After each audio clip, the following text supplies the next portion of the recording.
So सगळ्या उपस्थितांचं हार्दिक स्वागत. आजचे व्याख्याते चंद्रशेखरजी नेने आज प्रथमच आपल्या युनिव्हर्स ऑफ स्पिरिच्युअलिटी या फोरमवर और व्यासपीठावर येत आहेत. त्यांचे हार्दिक स्वागत, त्यांचे आभार also. He agreed to come. Nene यांची ओळख मी US निमंत्रण पत्रिकेत दिलेली आहे, पण थोडक्यात या कार्यक्रमाच्या निमित्ताने ज्यांची ओळख द्यायची म्हणजे नेनेजी नुसते महाराष्ट्रात किंवा भारतच नाही, पण आंतरराष्ट्रीय स्तरावर एक निष्णात IT व टेलिकम्युनिकेशन्स इंजिनियर म्हणून प्रसिद्ध आहेत.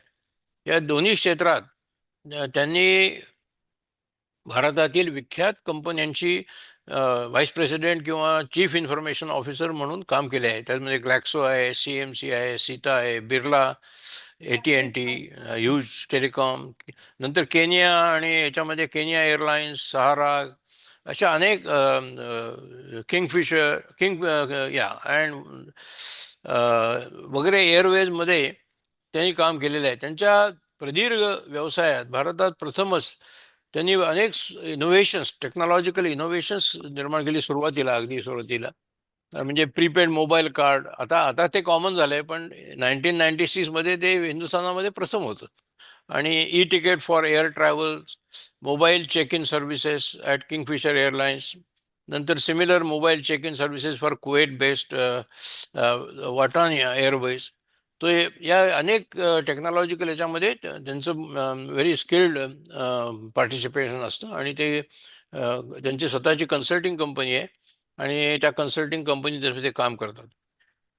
या टेक्नॉलॉजिकल एक्सपर्टीजच्या खेरीज त्यांचा इतिहास, विदेश नीती, आंतरराष्ट्रीय राजकारण याच्यातही खूप अभ्यास आहे. आणि त्या विषयाचे तज्ज्ञ म्हणून त्यांना TV चॅनल्सवर, पुष्कळशा TV चॅनल्सवर किंवा संवादपीठे जे असतील तिथे त्यांना वारंवार बोलवलं जातं. आज इव्होल्युशन ऑफ धर्म हा जो विशेष अभ्यासाचा विषय आहे, हा त्यांचाही विषय आहे आणि त्याचा लाभ आज आपणास मिळणार आहे त्यांच्या अभ्यासाचा आणि त्यांच्या ज्ञानाचा याबाबत. आता हा विषय सगळ्यांच्या, इव्होल्युशन ऑफ धर्म हा सगळ्या जिव्हाळ्यांचा आहे, पण तितकंच तो चॅलेंजिंग, आव्हानात्मक आहे. तो एका व्याख्यानात पुरे होण्यासारखा नाही.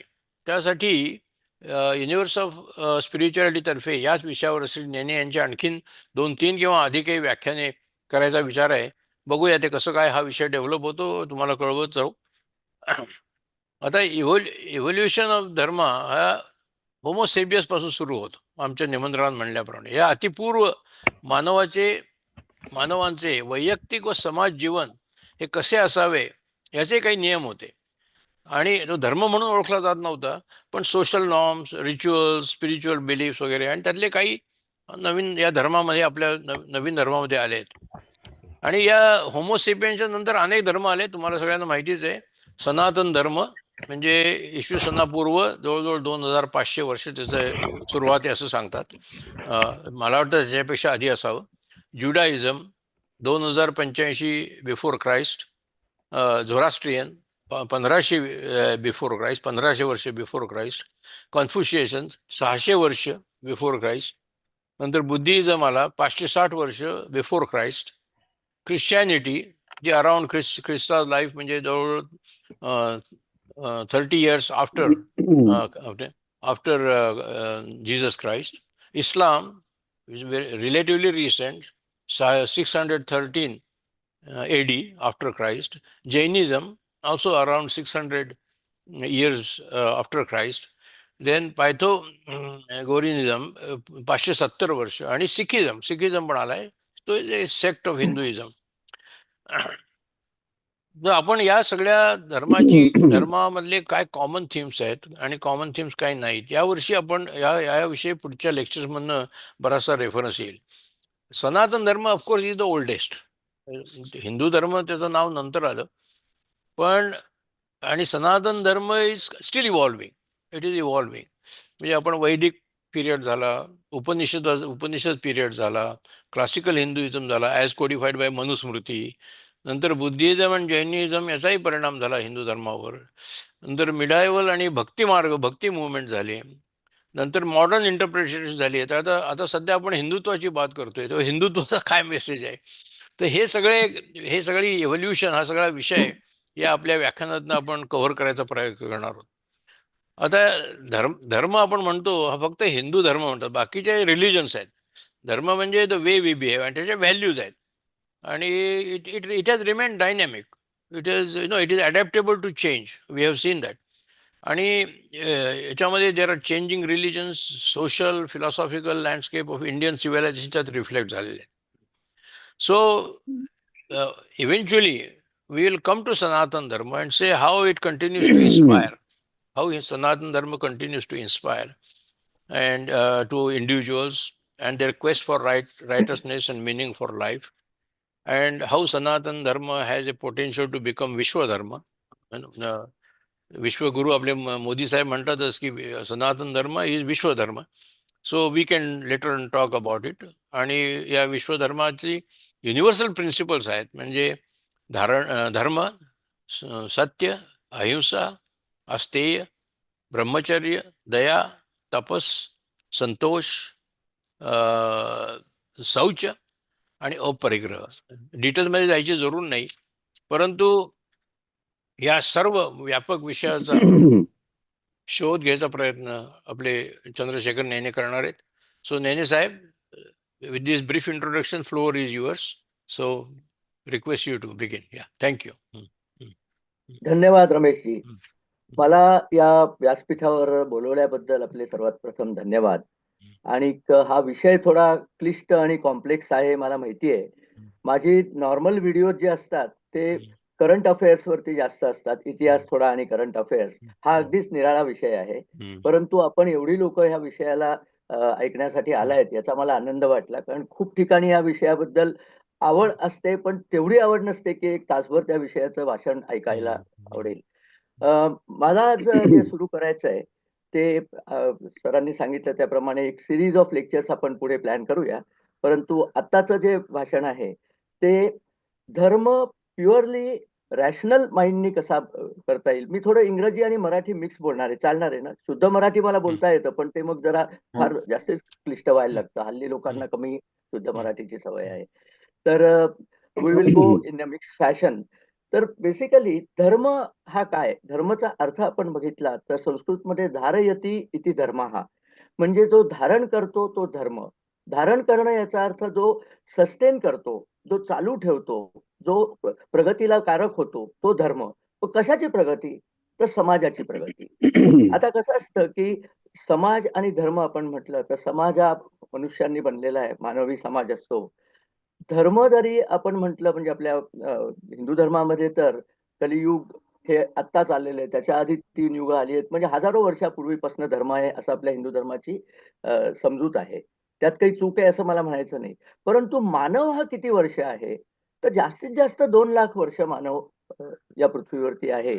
त्याच्या आधी तो एप म्हणजे माकड नाही म्हणत आपण त्याला, एप हे एक वेगळंच वानर या स्थितीत होता, असं पण एक व्ह्यू पॉइंट आहे. डार्विनचा व्ह्यू पॉइंट तो होता. आणि आता बऱ्यापैकी मान्य झालेलं आहे की उत्क्रांती जी झाली ती अगदी सिंगल सेल स्पीशीज पासनं उत्क्रांती होत होत आपण मानवी संस्थेला पोहोचलेलो. त्यामुळे मानवाचा धर्म आपण जर म्हटला, कदाचित विश्वधर्म हा विश्वाची उत्पत्ती तर 4.3 बिलियन इयर्स असं सांगितलं जातं साधारणपणे. आपलं आत्ताचं विश्व हे 4.3 अब्ज वर्षापूर्वी तयार झालं असं म्हणतात. आणि हिंदू धर्मामध्ये भागवतामध्ये हे मुद्दाम म्हटलेलं आहे, ते कन्सेप्ट ऑफ मल्टीव्हर्स, म्हणजे हे एकच विश्व असं नाही, अशी अनंत विश्व आहेत. श्रीकृष्णाने ब्रह्मदेवाचा गर्वहरण करण्यात म्हणजे गोष्ट कशी आहे ते सांगतो. ब्रह्मदेवाला गर्व झाला की मी या सृष्टीचा निर्माता आहे. तेव्हा कृष्णाने त्याला सांगितलं अशा अक्षरशः अगणित सृष्टी आहेत आणि प्रत्येक सृष्टीला एक ब्रह्म आहे. म्हणजे आपण जर एखादी कंपनी धरली तर एखादी मल्टीनॅशनल कंपनी असली तर प्रत्येक देशामध्ये त्याचे मॅनेजर असतात, त्याचे सीईओ असतात. तर तू एकटाच सीईओ आहे असं नाही, या सगळ्या देशांमध्ये वेगळे वेगळे सीईओ आहेत असं ब्रह्मदेवाला सांगितलं आणि त्याला ते दाखवून दिलं. भागवतामध्ये असं म्हटलेलं आहे. तेव्हा ब्रह्मदेवाने त्याचा गर्वहरण झालं अशी कथा आहे. याचा अर्थ असा की मल्टीव्हर्स कॉन्सेप्ट जी आहे ती सुद्धा आपल्या लोकांनी, भागवत हे साधारण एक 1500 वर्षापूर्वी त्याची रचना झाली असं मानलं जातं. तर मल्टीव्हर्स कन्सेप्ट तेव्हा आपल्या लोकांना माहित होती. याचा अर्थ या डीप कन्सेप्टच्या आधी, अहो असं आहे ना की तुम्ही गणितामध्ये पीएचडी जेव्हा घेता किंवा कुठल्याही विषयात, तर कुठेतरी तुम्ही बेरीज वजाबाकी शिकताच ना. तर ते बेरीज वजाबाकी शिकण्याचा काळ आणखीन मागे जातो. भारताचं जर उदाहरण आपण घेतलं तर सिंधू सभ्यता, ज्याला इंडस व्हॅली सिव्हिलायझेशन म्हणतात, आणि आता असं आढळून आलेलं आहे की इंडस व्हॅलीमध्ये यज्ञवेदी वगैरे दिसलेले आहेत. याचा अर्थ वैदिक धर्म आपण ज्याला म्हणतो, किंवा ज्याला सनातन धर्म म्हणतो, त्या सनातन धर्माचं अस्तित्व कमीत कमी 8,000 वर्षापूर्वीपर्यंत जातं. आणि त्याच्याही आधी मी म्हटलं असं बेरीज वजाबाकी झाली असेल, तर मानव जेव्हा माकडापासून जेव्हा मानव झाला, तर तिथनं धर्माची प्रगती कशी झाली याच्यावरती आपण आता या भाषणामध्ये मला सांगायचंय. आणि हे प्युअरली रेशनल असल्यामुळे स्पिरिच्युअलिटी हा कन्सेप्ट खूप नंतर आला. तर आपल्या भाषणांची क्रम जो आहे त्याच्यातही मला तसंच करायचंय, की स्पिरिच्युअलिटी ज्याला आपण म्हणतो. कारण कसं आहे की असं मानलं जातं की हे भौतिक जग आहे, तसंच एक स्पिरिट्सचं जग आहे. म्हणजे पारलौकिक जग आहे. आपल्या इथे ते पंचकोश वगैरे बऱ्याच त्याच्यामध्ये डिस्टिंक्शन्स केलेली आहेत. तर ते सगळं हळूहळू माणसाला त्याचं आकलन झालं. मनुष्य आत्ताच्या ज्या स्वरूपात आहे, महर्षी अरविंद तर सांगतात की आत्ताचा जो मनुष्य आहे त्याची अजून उत्क्रांती पुष्कळ बाकी आहे, आणि त्याचा सुपरमॅन व्हायचा आहे. सुपरमॅन हा एक त्यांनी शब्द वापरला. आपला तो निळा ड्रेस घातलेला सुपरमॅन नव्हे, परंतु त्याला आणखीन कॉन्शियसनेस त्याचा मोठा होईल, सुप्रा कॉन्शियस मध्ये तो जाईल, असं महर्षी अरविंदांनी सांगितलेलं आहे. तर आपण आता आदिमानव कसा सुरू झालं आणि आदिमानवाला धर्म कशा स्वरूपात दिसला, किंवा धर्माची गरज का निर्माण झाली, याच्यावरती या भाषणामध्ये थोडंसं मी जास्ती कॉन्सन्ट्रेट करणार आहे. एक प्रेझेंटेशन त्याच्याबरोबर आहे, ते मी दाखवायचा प्रयत्न करतो. हा, ही पहिली स्लाइड आहे. हम्म. इव्हॉल्युशन ऑफ रिलिजन्स ही एक स्लाइड मी केली. त्याच्यामध्ये from ancient traditions to modern beliefs, the journey of religion has been one of constant evolution and change. धर्म हा एका पुस्तकात बांधून टाकला, त्याच्यानंतर त्यात प्रिंटिंग मिस्टेक असल्या तरी सुद्धा तो धर्म त्या पुस्तकाप्रमाणे चालला पाहिजे, ही जी कल्पना आहे ही साफ चुकीची आहे. धर्म हे ऑर्गॅनिक आहे, कारण हे रूल्स ऑफ सोसायटी आहे. सोसायटी जशी बदलते तसे रूल्सही बदलतात. अगदी क्रूड याच्यात सांगायचं तर पूर्वीची सोसायटी बहुपत्नीत्वाची सोसायटी होती, पुढे ती एकपत्नीत्वाची आली, आता लिव्ह इन पर्यंत आपण पोहोचलेलो आहोत. तर रूल हे बदलतच जातात, आणि धर्माला त्याप्रमाणे बदलायला लागतं, नाही तर धर्म नामशेष होतो. कितीतरी धर्म असे आहेत की जे नामशेषच झाले. ते धर्म म्हणून नामशेष झाले, तो समाजही त्याप्रमाणे राहिला नाही. आपल्याला त्याबद्दल अभिमान वाटला पाहिजे की हिंदू धर्म बऱ्यापैकी सनातन स्वरूपात अजून सुद्धा टिकून आहे. माणसं आहेत, माणसं त्या पद्धतीने वागतात, जास्तीत जास्त त्या पद्धतीने वागतात. ही एक चांगली गोष्ट आहे. आणि याचा अर्थ या धर्मामध्ये बदलाला सामोरं जायची क्षमता आहे. डार्विनचं जे स्टेटमेंट आहे, सर्व्हायव्हल ऑफ द फिटेस्ट, ते पूर्ण आपण उद्धृत करत नाही, आणि ते आपण चुकीचं उद्धृत करतो. सर्व्हायव्हल ऑफ द मोस्ट ॲडॉप्टेबल, हे खरं ते स्टेटमेंट आहे. म्हणजे जी स्पीसीज किंवा जो वंश किंवा जी आपण म्हणू बायोलॉजिकल प्रॉडक्ट, हे स्वतःला बदलणाऱ्या परिस्थितीशी जुळवून घेतो, ते सर्व्हाइव्ह होतं. जे जुळवून घेत नाहीत त्यांचं डायनोसॉर्स होतं. आपल्याला माहिती आहे, डायनोसॉरनी एकदा एका वेळी 16 कोटी वर्ष पृथ्वीवरती राज्य केलं होतं. आणि आता काय, कुठे गेले? आता त्यांची हाडकं फक्त मॉन्टानामध्ये मिळाली, त्यामुळे कळलं की डायनोसॉर्स होते, हे कळलं तरी. तर त्याप्रमाणे धर्म हा बदलत राहायला पाहिजे, आणि तो बदलत राहतच असतो. कारण शेवटी काय होतं, बदलाची लाट अशी असते की तुम्ही आम्ही ती थांबवू पाहिली तरी ती थांबत नाही. मला वाटतं व्होल्टेअरचं ते स्टेटमेंट आहे की nobody can stop an idea whose time has come. तसं थोडंफार धर्मामध्येही होतं. वेळ लागतो, कारण जेवढा मोठा समाज असेल तेवढा तो बदलायला वेळ लागतो. मी नेहमी एक उपमा देतो की मोटरसायकल एका क्षणात टर्न घेते. एक मोठी लांबलचक गाडी असली की तिला टर्न घ्यायला वेळ लागतो, नाही तर पडेल ती. तर तसंच थोडंसं मोठा समाज आणि त्यांचा जो धर्म खूप आधीपासनं त्या समाजामध्ये घुसलेला आहे, त्याच्यात बदल व्हायला वेळ लागतो. परंतु बदल होतो. धर्म हा बदल होणाराच आहे, हे त्यातलं महत्वाचं तत्व आहे. हा, आता evolutionary transition from ape to Homo sapiens. Homo sapiens हा जो भाग आहे, याचा अर्थ सेपियन्स म्हणजे अवेअर. म्हणजे एप होता तो अवेअर नव्हता, आणि मनुष्य हा अवेअर झाला. तर ते मूळ झालं काय त्याच्यामध्ये? एप म्हणजे काय असतं की त्याला बेसिक ड्राईव्ह होत्या आपल्या संस्कृतमध्ये, त्याच्या आहार निद्रा भय मैथुनंच. म्हणजे भूक म्हणजे पोट भरणं, झोपणं, प्रोक्रिएशन आणि झोप, भीती, या प्रायमल ड्राईव्ह आहेत. या 4 प्रायमल ड्राईव्ह फक्त त्या एपला होत्या, आणि या 4 प्रायमल ड्राईव्हचं सॅटिस्फॅक्शन झालं की तो एप आपलं आयुष्य जगायचा आणि मरून जायचा, आणि त्याची पुढची प्रजा त्यापुढे तयार व्हायची. तर या 4च गोष्टी त्याला ड्राईव्ह करायच्या. त्यामुळे त्याचं जगणं हे डे टू डे बेसिसवरती होतं. आज जेवायला मिळालं, उद्या मिळालं तर ठीक, नाही मिळालं तर काही, म्हणजे त्याला पुढचं माहीतच नव्हतं. म्हणजे भविष्याची जी व्याप्ती म्हणतो आपण ज्याला, ती फक्त up to the next meal or to the next meat, व्याप्ती जी झाली ती, भविष्याची व्याप्ती ही पुढच्या जेवणापर्यंत किंवा उद्याचा दिवस सूर्य उगवेपर्यंत होती. त्यामुळेच त्या एपचा concept of life was a very limited concept. मग तो का बदलला? त्यात बरीचशी त्याच्यामध्ये थिअरीज आहेत. एक थिअरी मला जी अतिशय पसंत पडली, ती थिअरी अशी आहे, की जेव्हा आगीचा शोध लागला, म्हणजे आग होतीच आधीपासून, पण आगीमध्ये मांस किंवा कंदमुळं भाजून खाता येतात, हे जेव्हा त्या एपला कळलं, तेव्हा ते भाजलेलं कंदमूळ किंवा भाजलेलं मांस हे पचायला जास्ती सुपाच्य झालं. आणि त्याच्यामुळे त्याच्या ब्रेन सेल्सची डेव्हलपमेंट अधिक वेगाने झाली. असं म्हटलं जातं, की त्यानंतर हळू त्याचे ब्रेन केस म्हणजे कवटी ही मोठी होत गेली आणि तो अवेअर झाला. मग सेपियनमध्ये जो प्रवास त्याचा झाला, तो त्याप्रमाणे झाला. त्याचा एक निगेटिव्ह पण झालं. Child birth became much, much more painful. आणि चाइल्ड बर्थ पेनफुल झाला कारण ते एवढं मोठी कवटी एवढ्याशा पॅसेजमधनं बाहेर येणं was really terrible thing for the mother. असंही म्हटलं जातं, to make child birth tolerable, the concept of sex was introduce म्हणणं म्हणजे तसा नॅचरली आला असेल असं आपण म्हणू. आणि त्यामुळे चाइल्ड बर्थ होत गेली आणि त्यामुळे वंशवृद्धी चालू राहिली. पण हा वाढलेला ब्रेन जसा आला, तसं त्या होमोसेपियन्सला आपल्या सभोवतालची जाणीव झाली. आणि सभोवतालाला जर आपण थोडं कंट्रोल करू शकलो, तर आपलं जेवण आणि आपले जे 4 आहार, निद्रा, भय, मैथुनंच हे सॅटिस्फाय करता येतील, हे त्याच्या लक्षात आलं. आणि ते जेव्हा झालं, तेव्हा आणखी एक गरज निर्माण झाली. तेव्हा भीती पण आली, की आज जेवण मिळाले, उद्याही मिळेल, परवाचं काय? आणि पुढच्या महिन्याचं काय? किंवा माझ्या मुलांचं काय? त्यांच्या मुलांचं काय? कदाचित तेव्हा त्यांच्या मुलांपर्यंत हे आजोबा जिवंत राहिले असतील असं वाटत नाही त्या हार्श क्लायमेटमध्ये. परंतु ही भीती पण त्याच्याबरोबर आली. आणि हे सगळं होत असताना त्याच्या मनामध्ये लक्षात आलं, की आपल्याला जर जगायचं झालं आणि पुन्हा काय होतं, की तो जो एपचा होमो झाला होता, तो सर्वात वीक ॲनिमल होता. अत्यंत दुर्बळ असा तो प्राणी होता. त्याच्या आजूबाजूचे सगळे प्राणी, साप म्हणलं तर त्याला विष होतं, किडे होते, त्यांची प्रजनन क्षमता भयंकर जास्त होती, त्यामुळे ते जास्तीत जास्त किडे निर्माण होऊन स्वतःची स्पेसीज ठेवायचे. झाडं होती, ती तर काय स्थिरच होती आणि त्यांचीही प्रजा वाढत असे. कार्निव्होर्स बद्दल तर आपण बोललोच नाही. कार्निव्होर्स तर याला सरळ खाऊन टाकतील. आता याचं कॉम्पिटिशन, या आदिमानवाचं कॉम्पिटिशन या सगळ्यांशी होतं. एकच गोष्ट आदिमानवाकडे होती, ती म्हणजे त्याचा मेंदू. आणि तो अधिकाधिक वृद्धिंगत होत होता. मी म्हटलं ना, या प्रकारचं खाणं खाल्लं आणि ते खाणं खाण्याकरता त्याला टीमवर्कची गरज निर्माण झाली.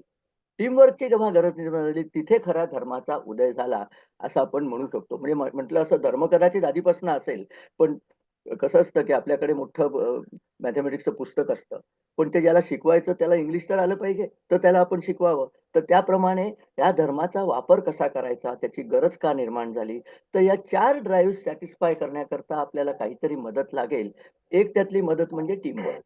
तर टीमवर्क म्हणजे कसं, की 2 गोष्टी होत्या. एक तर झाडावरची फळं तोडायची, ती खाली टाकायची, खालच्या माणसांनी ती गोळा करायची. ती फळं खायला इतर जनावरं येत नाहीत, त्यामुळे हातात काठी घेऊन त्याचं राखण करायचं. हे एक टीमवर्क होतं. पण त्याहून महत्त्वाचं टीमवर्क म्हणजे प्रोटीनची जी गरज असते, ती फळांनी तितकीशी पूर्ण होत नाही. शेती अजून खूप दूर होती. शेती जवळ-जवळ 8,000 वर्षापूर्वी 12,000 वर्षापूर्वी आली असं म्हटलं जातं. त्यामुळे शेतीचा तर काही प्रश्नच नव्हता. मग प्रोटीन कुठनं? तर गेम म्हणजे मांसाहार. मांसाहार हा माणसाचा तेव्हापासून सुरू झालेला आहे. नंतर त्याला जरी लोकांनी फॉरबिट केलेलं असलं, प्रतिबंधित केलेलं असलं, तरी मांसाहार हा होताच. तर ते पकडायचे कसे? ते प्राणी म्हटलं असं तुमच्यापेक्षा चपळ होते. हरीण मारणं काय माणसाला शक्य होतं का? ससा सुद्धा माणसाला पकडता यायचा नाही, कारण तो त्याच्यापेक्षा चपळ होता. आणि तो स्वतःच्या जीवाच्या भीतीने धावला, म्हणजे माणसाला तो पकडता यायचा नाही. मग आलं ते टीमवर्क. आणि हे जे टीमवर्क आलं, त्या टीममध्ये कम्युनिकेशन आवश्यक होतं. 10 माणसं एकत्र नुसती सोडली. तुम्ही 10 माणसं वेगळ्या-वेगळ्या भाषेत बोलणारी सोडली एकत्र, त्यांच्याकडनं काही काम होत नाही. कारण ते एकमेकांशी बोलायला तर पाहिजे ना. कम्युनिकेशनची जेव्हा गरज नाही, कम्युनिकेशनची जी गरज होती, ती सुरुवातीला तर हातवाऱ्यांनीच झाली. सगळी कम्युनिकेशन सुरुवातीने हातवाऱ्यांनीच होतात. एक विनोदी त्याच्यात मी ऐकलं होतं, की इटालियन लोकं जे कम्युनिकेट करतात, ते इतके हातवाऱ्यांनी कम्युनिकेट करतात, की त्यांचे जर हात बांधले तर त्यांना बोलताच येत नाही. हा एक विनोद म्हणून आपण सोडून देऊ. परंतु ते कम्युनिकेशन सुरू झालं आणि मग त्यांच्या लक्षात आलं आदिमानवाच्या, की आपण बोललो तर वेगळे-वेगळे आवाज त्यातनं निघू शकतात. आणि त्या आवाजाने सिग्नलिंग सुरू झालं. आणि हे सगळं होत असताना इव्होल्युशनरी ट्रेंड जो असतो किंवा the force or drive of the evolutionary, the drive by the genes, ते काही थांबलं नव्हतं. तेव्हा लक्षात आलं की जीनच्या लक्षात आलं की आपल्याला कम्युनिकेशन वाढवायचंय, म्हणजे मेंदूचा जो कम्युनिकेशन रिलेटेड भाग आहे, जो लेफ्ट ब्रेन म्हटला जातो, तो जास्तीत जास्ती वाढवायला पाहिजे. तो जसा वाढला तसा त्या ब्रेनला जास्तीत जास्ती कंट्रोल, लिम्सचे पण कंट्रोल ते ब्रेन्सच करतात.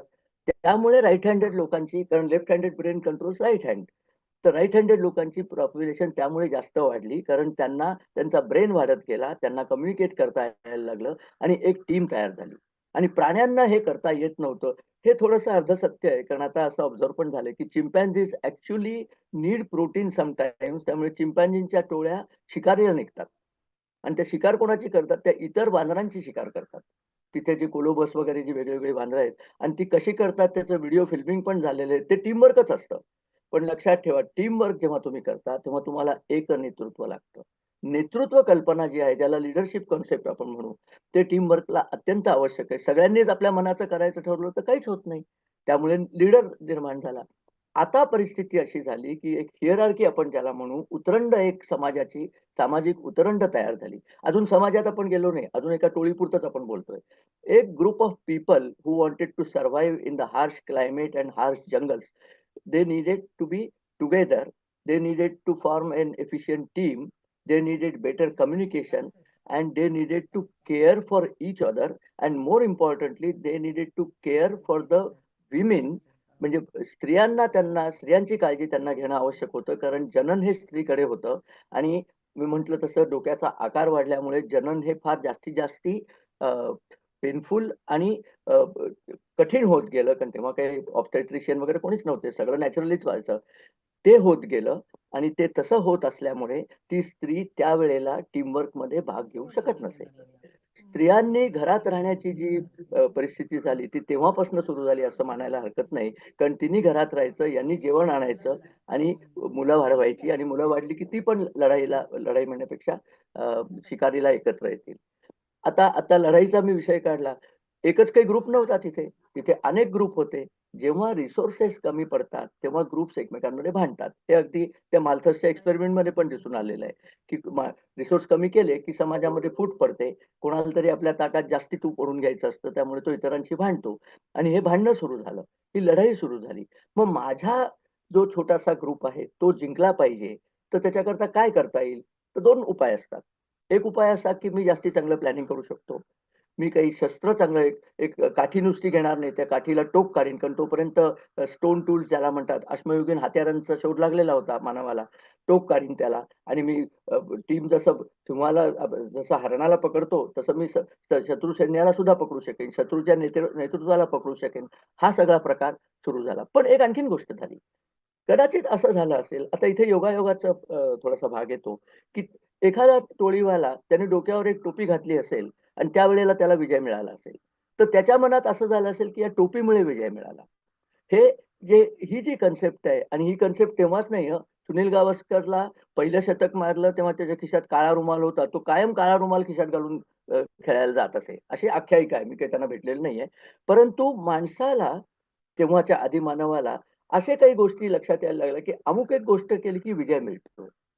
हे रूढीची सुरुवात इथे होते. या रूढीचा आणि धर्माचा अत्यंत घट्ट जो संबंध आहे, तो यामुळे होतो. आपल्याला जेव्हा सांगितलं जातं, की रोज, पूर्वीचं सांगतो, आता कोणी करत नाही, किंवा गंध लावून निघायचं घरातनं बाहेर. तर ती रूढी अशी होती, की पूर्वी ज्यांनी गंध लावून निघालं, त्याला समाजातले लोकं आदर देत असतील. त्यामुळे त्याची कामं सुकर होत असतील. तो जर प्रॉव्हिडंट फंडचे पैसे काढायला गेला, तर गंध लावलेल्या माणसाला लवकर पैसे मिळत असतील. तर त्यांनी सांगितलं, सगळ्यांनी गंध लावा, म्हणजे तुमची सगळी कामं सुकर होतील. ही जी रूढी आली, म्हणजे धर्म, रूढी, अंधश्रद्धा, श्रद्धा या कन्सेप्ट आहेत सगळ्या. पण त्या कशा येत गेल्या, ते मला आपल्याला सांगायचं होतं. आणि म्हणून मी सांगितलं, ब्रेन डेव्हलपमेंट झाल्यामुळे धर्माच्या सुरुवात झाली आणि एक कुटुंब हे एक एकक तयार झालं. पण तेव्हाच त्यांना आणखी एक गोष्ट लक्षात आली. ही फार इंटरेस्टिंग आहे, की एखादा जर स्ट्रॉंग लीडर असला, तर त्याची मुलं स्ट्रॉंग होतात. आता टोळी जी आहे, त्यांची साधारण इच्छा अशी असायची, की सगळी मुलं स्ट्रॉंग झाली पाहिजेत. त्यामुळे बहुपत्नीत्व आलं, की लीडरनी सगळ्या टोळीतल्या ज्या स्त्रिया असतील त्यांच्यापासनं प्रजोत्पादन या लीडरनी केलं, तर आपल्याकडे एक सैन्य तयार होईल. पुढे हिटलरनी असे काहीतरी प्रयोग केले होते असं म्हणतात, की सुपर सोल्जर्स तयार करायचे. तर तसा प्रकार पण सुरू झाला. त्यामुळे बहुपत्नीत्व आलं. मग पत्नी ही प्रॉपर्टी म्हणून आली. कारण की पत्नी ही अ, तुम्हाला टोळी वाढवायची असली तर पत्नीमध्ये मग नुसती पुरुष येऊन काही टोळी वाढत नाही. मग पत्नी ही प्रॉपर्टी म्हणून आली. मग पूर्वीचे जे सगळे धर्म आहेत ना, त्या धर्मांमध्ये पत्नी ही प्रॉपर्टीच आहे. पूर्वीचा धर्म म्हणून मी उदाहरण म्हणून घेतो. मला इथे एक सांगायचं आहे, की मला कुठल्याही धर्मावरती टीका करायची नाही. प्रत्येक धर्म त्याच्या परिस्थितीत वाढला. त्या परिस्थितीत त्याला जे आवश्यक होतं त्या समाजाला त्यांनी ते धर्माचं लेबल लावलं, की लोकं विनाशाळेस ते स्वीकारतात. 10 कमांडमेंट्स जे आहेत, आपल्याला सगळ्यांना माहिती आहे जुन्या करारामध्ये ओल्ड टेस्टामेंटमध्ये ज्या 10 कमांडमेंट्स मोजेसने आणल्या, त्यातली एक कमांडमेंट नेहमी आपल्याला छोटीशी सांगितली जाते. काय बरं, की "you will not covet thy neighbour's wife." तुम्ही तुमच्या शेजाऱ्याच्या पत्नीकडे अभिलाषेच्या दृष्टीने बघू नका, अशी ती कमांडमेंट आहे. पण ती तिथे थांबत नाही. ती कमांडमेंट अशी आहे, "you will not covet thy neighbour's wife, his asses, his field, his property." त्याचे गाय, बैल, रानं-डुकरं काहीही तुम्ही त्याची अभिलाषा करायची नाही. बाई आणि हे सगळं प्रॉपर्टी एकातच गुंफलेलं होतं. हे आताचे लोकं सांगत नाहीत कारण विथ ऑब्व्हियस रिझन्स. तर हे का झालं, की टोळी वाढली पाहिजे, तर मला हे सगळं माझा टोळीचा समाज सुदृढ केला पाहिजे, अशी ही धर्माची सुरुवात झाली. आणि मी जे टोपीचं उदाहरण घेतलं, त्या उदाहरणाचं दुसरा एक असंही करता येईल, की जाताना त्यांनी एखाद्या दगडावरती जर डोकं टेकून तो गेला, तर म्हणेल, की या दगडाला डोकं टेकलं, की आपल्याला शिकारीत यश मिळतं. तिथे मूर्तिपूजा पण सुरू झाली. कारण सिम्बॉल लागतं. पुढे कधीतरी आपण सगुण निर्गुणवरती बोलणारच आहोत. पण सगुण निर्गुणमध्ये मुख्य प्रश्न हा असतो, की अ, सामान्यतः कुठल्याही मनुष्याला किंवा स्त्रीला कुठेही एखादा कन्सेप्ट किंवा एखादा विचार समजून घ्यायचा झाला तर प्रतीकं लागतात. प्रतीकाशिवाय विचार करणं हे मानवी मनाला फार पुढची स्टेप आहे. ती लगेच करता येत नाही. म्हणून सगुण पूजा आणि प्रतीकांची पूजा ही पहिले आली. सगळ्या धर्मात आली. आता जरी हे सांगत असले, की आम्ही मूर्तिपूजा करत नाही. ते एक खोली बांधतात. त्या खोलीमध्ये एक सिंहासन ठेवतात. तिथे त्यांचा मौलवी येऊन लोकांना सांगतो. मूर्ती नसल्या तरी ते तसंच असतं सगळं. कारण प्रतीकाशिवाय हे काम करता येत नाही. मग कोणी धर्म चंद्र, तारा हे प्रतीक घेतात, कोणी आगीची एक प्रतिमा घेतात, कोणी क्रूस घेतात. प्रतीकाशिवाय माणसाला विचार करता येत नाही. म्हणून मूर्तिपूजा सुद्धा आली. आणि आता हे इथे ग्रुप सर्व्हायव्हल स्ट्रॅटेजीजमध्ये मी मुद्दाम हे म्हटलं होतं, की भविष्य जेव्हा आपल्याला पाहिजे, भविष्यात काय होईल तेव्हा अ, ज्योतिषी लोकांची गरज निर्माण झाली, की कोणीतरी समाजातल्यानी मला सांगितलं पाहिजे, की उद्या पाऊस पडेल, तर उद्या शिकारीला जाऊ नको. किंवा तिकडे कुठेतरी फार ड्राय वन झालेलं आहे, कदाचित वणवा लागायची भीती आहे, त्या बाजूला जाऊ नको, या बाजूला जा. हे सांगणारे जे लोकं होते, त्यांना वेगळ्या-वेगळ्या भाषेत वेगळी-वेगळी नावं आहेत. सूथसेयर्स त्यांना म्हणतात, सीयर्स म्हणजे द्रष्टे असं त्यांना म्हणतात, फ्युचर गेझर्स. पण सामान्य भाषेत अगदी आपण त्यांना म्हटलं, तर आपण त्यांना ज्योतिषी म्हणू. भारतीय परिप्रेक्ष्यामध्ये सगळ्या प्रांतामध्ये भारताच्या ज्योतिषी असतात आणि ज्योतिषी हा शब्द म्हणायला जरा कठीण, त्यामुळे त्याचं शॉर्ट फॉर्म जोशीमध्ये झालं. जोशी हा शब्द ज्योतिषीवरूनच आलेला आहे. आणि या माणसांनी जर भविष्याकडे बघायचं असलं, तर याला जेवण कोणीतरी दुसऱ्याने घातलं पाहिजे. कारण हा स्वतः शिकारीला आला, नाच मरून गेला तर कसं चालेल? त्यामुळे त्या माणसाला किंवा त्या स्त्रीला जे पण ज्योतिषी सांगू शकतील, जे इफेक्टिव्हली बरोबर ज्योतिष सांगू शकतील, अशा लोकांची व्हॅल्यू त्या समाजात वाढायला लागली. इथे समाजाचं लेयरिंग सुरू झालं आणि हे लेयरिंग फक्त आपणच करतो असं नाही. अनेक कीटक, मुंग्या पहा किंवा मधमाशा पहा, या अनेक कीटकांमध्ये लेयरिंग झालेलं आहे. त्यांच्याकडे बेसिकली कामकरी मुंग्या असतात, शिपाई मुंग्या असतात आणि राणी मुंगी असते, की ज्या जास्तीत जास्त प्रजा निर्माण करतात. तर तशी साधारण लेयरिंग ही नॅचरल सर्व्हायव्हल टेक्निक आहे आणि ग्रुप सर्व्हायव्हल स्ट्रॅटेजीमध्ये ते लेयरिंग पण करणं अतिशय महत्त्वाचं झालं. आणि इथे अजून आपण धर्मापर्यंत गेलेलोच नाहीये. आता काय झालं, की हे सगळं करण्याकरता तुम्हाला अ, विचार पद्धती, नियम करायला लागले. आणि हे नियम जिथे आले, तिथे पहिली जी हाक धर्माची आली, ती नियमांमध्ये आली. मनुष्य स्वच्छंदीपणे वागत असला, तर त्याला नियम करता येत नाहीत, पण त्याचं भविष्य पण नंतर सिक्युअर नसतं. अ, सुरक्षित भविष्याकरता तुम्हाला नियम करायचं, नियमात वागायचं आणि नुसतं तुम्ही करून चालत नाही. तुमचा जो समाज आहे, त्या सगळ्या समाजाने तो नियम पाळला पाहिजे, तरच हे होणार ना. आमचे एक काका अगदी सांगायचे, की रामानी आपली पत्नी रावणाचा वध करून परत आणली, म्हणून तुमच्या आमच्या पत्न्या आपापल्या घरात सुरक्षित आहेत. माणसाला साधारण एक कल्पना असते, की पत्नीचं काही झालं तर त्याचं कसं तळपट होतं. तर या प्रकारे नियम, प्रतीकं आणि जुन्या आख्यायिका यांनी मिळून एक धर्माचं ग्रथन सुरू झालं. धर्माचं ग्रथन होण्याकरता म्हणजे त्याला कोडिफाईड बुक फॉर्म करण्याकरता तुम्हाला भाषा पाहिजे, तुम्हाला लिपी पाहिजे, तुम्हाला कागद पाहिजे, तुम्हाला लेखन सामग्री पाहिजे. परंतु हे सगळं जेव्हा नव्हतं, तेव्हा तुमच्याकडे एक गोष्ट होती आणि ज्याचं नाव होतं मेमरी. म्हणजे तुम्ही स्मृतीमध्ये या गोष्टी ठेवून पुन्हा, पुन्हा, पुन्हा, पुन्हा घटवून ती बसवू शकत होता. आणि मला कधी-कधी गंमत वाटते, की आपण भारतीय संस्कृतीचं एवढं महत्त्व सांगतो, पण लिपी आपल्याकडे यायला कित्येक वर्ष गेली, कित्येक शतकं गेली. कारण हे पाठ करणारी लोकच होती. कदाचित this was a way to protect their own livelihood, की मी पाठ केलंय, ज्ञान माझ्याच डोक्यात आहे. मला जर काही झालं तर ज्ञान माझ्याबरोबरच नाहीसं होईल. मी कोणाला तयार केलं तर ठीक आहे, नाही तयार केलं तर काय होणार? आणि हे ज्ञान काही फक्त समाज किंवा धर्मनियमाचं नव्हतं, औषधाचं ज्ञान. कुठली वनस्पती विषारी आहे, कुठे जायचं नाही, कुठल्या प्राण्याशी कसं लढायचं, हे सगळं ज्ञान जर फक्त मौखिकच होतं आणि मौखिक म्हणजे डोक्यात साठवलेलं होतं. त्याच्यात 2 गोष्टी झाल्या. एक तर ते ज्ञानाची कक्षा फक्त त्यामध्ये म्हणजे ते एक विंदा करंदीकरांची कविता आहे मला वाटतं. त्याचा त्याचा अवकाश केवढा, त्याच्या त्याच्या मेंदू एवढा, तसा प्रकार थोडासा झाला होता. आणि दुसरं उद्या हा मनुष्य गेला, तर पुढे काय? पुढच्या माणसाला पुन्हा पहिलेपासून सुरुवात करायला लागते. याचं अगदी आत्ताचं उदाहरण म्हणजे बाजीराव पेशवे. गंमत वाटेल, की हे उदाहरण इथे कुठे आलं. बाजीराव पेशव्यांनी काहीतरी 40 वर्षामध्ये 20-25 लढाया लढल्या. एकही लढाई ते हारले नाही, सगळं आपल्याला माहिती आहे. एक छोटंसं पुस्तक लिहून ठेवलं असतं, तर पुढच्यांना बरं नसतं का झालं? पण ते कोणी केलं नाही. नेपोलियननी केलंय. नेपोलियनचं युद्धसूक्ती नावाचं एक पुस्तकच होतं. sun Tzuने केलं चीनमध्ये. त्यांनी ते सगळं ते आर्ट ऑफ वॉर लिहून ठेवलं. त्यामुळे पुढच्यांना पुन्हा धूळपाटीपासून सुरुवात करायला लागली नाही.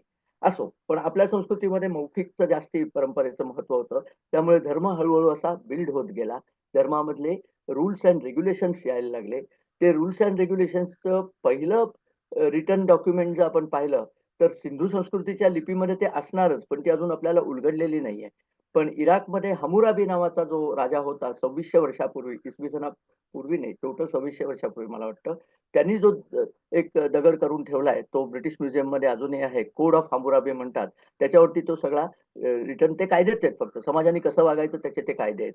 त्या कोड ऑफ हम्मुराबीला अनुसरूनच सद्दाम हुसेननी एकदा सांगितलं होतं, की tell the west not to teach us how to abide by law. We give law to the universe. आणि ते काय अगदी त्याचं म्हणणं खोटं. वी म्हणजे त्याचे पूर्वज असं त्याला म्हणायचं होतं. तर याच्याप्रमाणे एक स्ट्रॅटिफिकेशन ऑफ द सोसायटी सुरू झालं, की कोणीतरी ज्ञानाचं हे करेल म्हणजे रिपॉझिटरी ऑफ नॉलेज ज्याला आपण म्हणू आणि ते मानवी कारण data centre was is brain. बाकी डेटा सेंटर तेव्हा नव्हतीच. ते करायला घेतलं. त्यामुळे कोणाला तसं बनवलं त्यांनी. नंतर कोणीतरी लढण्याकरता जे सक्षम होते त्यांचं सेनादल त्यांचं तयार झालं. नंतर जी माणसं या सगळ्यांना सर्व्हिस देणारी होती. आता त्यांना आपण शूद्र जरी म्हटलं, तरी तो एक भयंकर इम्पोर्टंट कॉन्सेप्ट होता. सर्व्हिस देणारा एक क्लास संबंध तयार झाला. असा हा क्लासमध्ये आणि त्याच्यानंतर जे आलं ते म्हणजे पैसे. आतापर्यंत आपण पैशामध्ये आलेलोच नाही. पैसे कधी आले? तर समाजाने ज्या वेळेला शेती करायला सुरुवात केली. असं म्हटलं जातं, की 6,000 ते 8,000 वर्षापूर्वी फर्टाईल क्रिसेंट म्हणजे आत्ताचा इराक आणि मेसोपोटामिया. मेसोपोटामिया म्हणजे लँड बिटवीन 2 रिव्हर्स. म्हणजे तिथे टायग्रीस, युफ्रेटिस त्या 2 ज्या नद्या होत्या, त्यांच्या सुपीक जमीन त्या दोन्ही नद्यांच्या मध्ये, तर त्याला तिथे पहिल्यांदा शेतीचा शोध लागला. पण आता हे खरं नाही असं सांगितलं जातं. साधारण त्याच वेळेला, त्याच काळामध्ये 4 ठिकाणी तरी इंडिपेंडेंटली शेतीचे शोध लागले. चीनमध्ये लागला, भारतामध्ये लागला, आणखीन अमेरिकेमध्ये जे नेटिव्ह इंडियन्स होते त्यांना सुद्धा शेतीचा शोध लागला होता.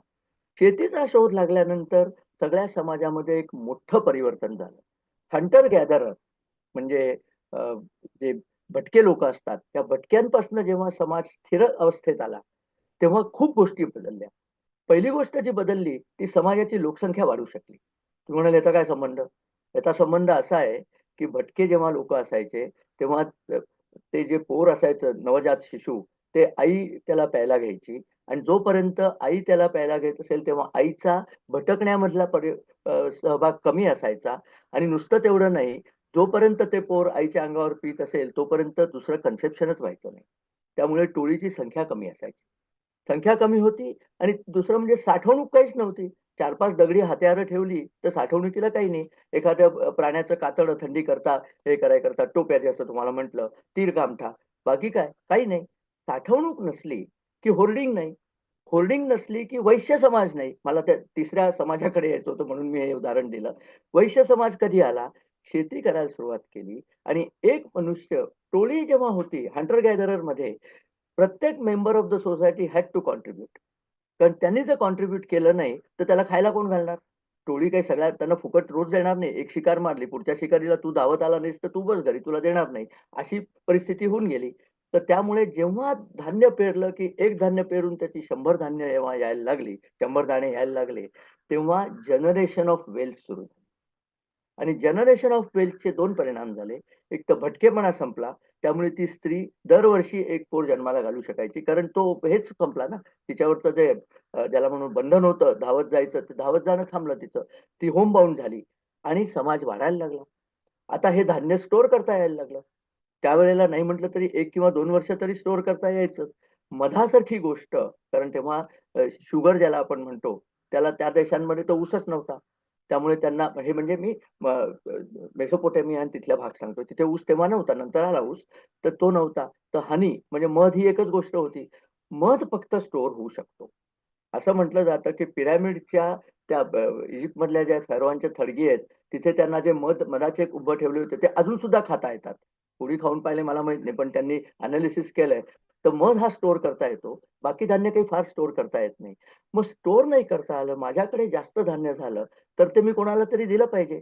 मग बार्टर सिस्टम सुरू झाली आणि ज्याच्याकडे जास्त धान्य, त्याच्याकडे जास्त शक्ती, पण त्याच्याकडे संचय झाला.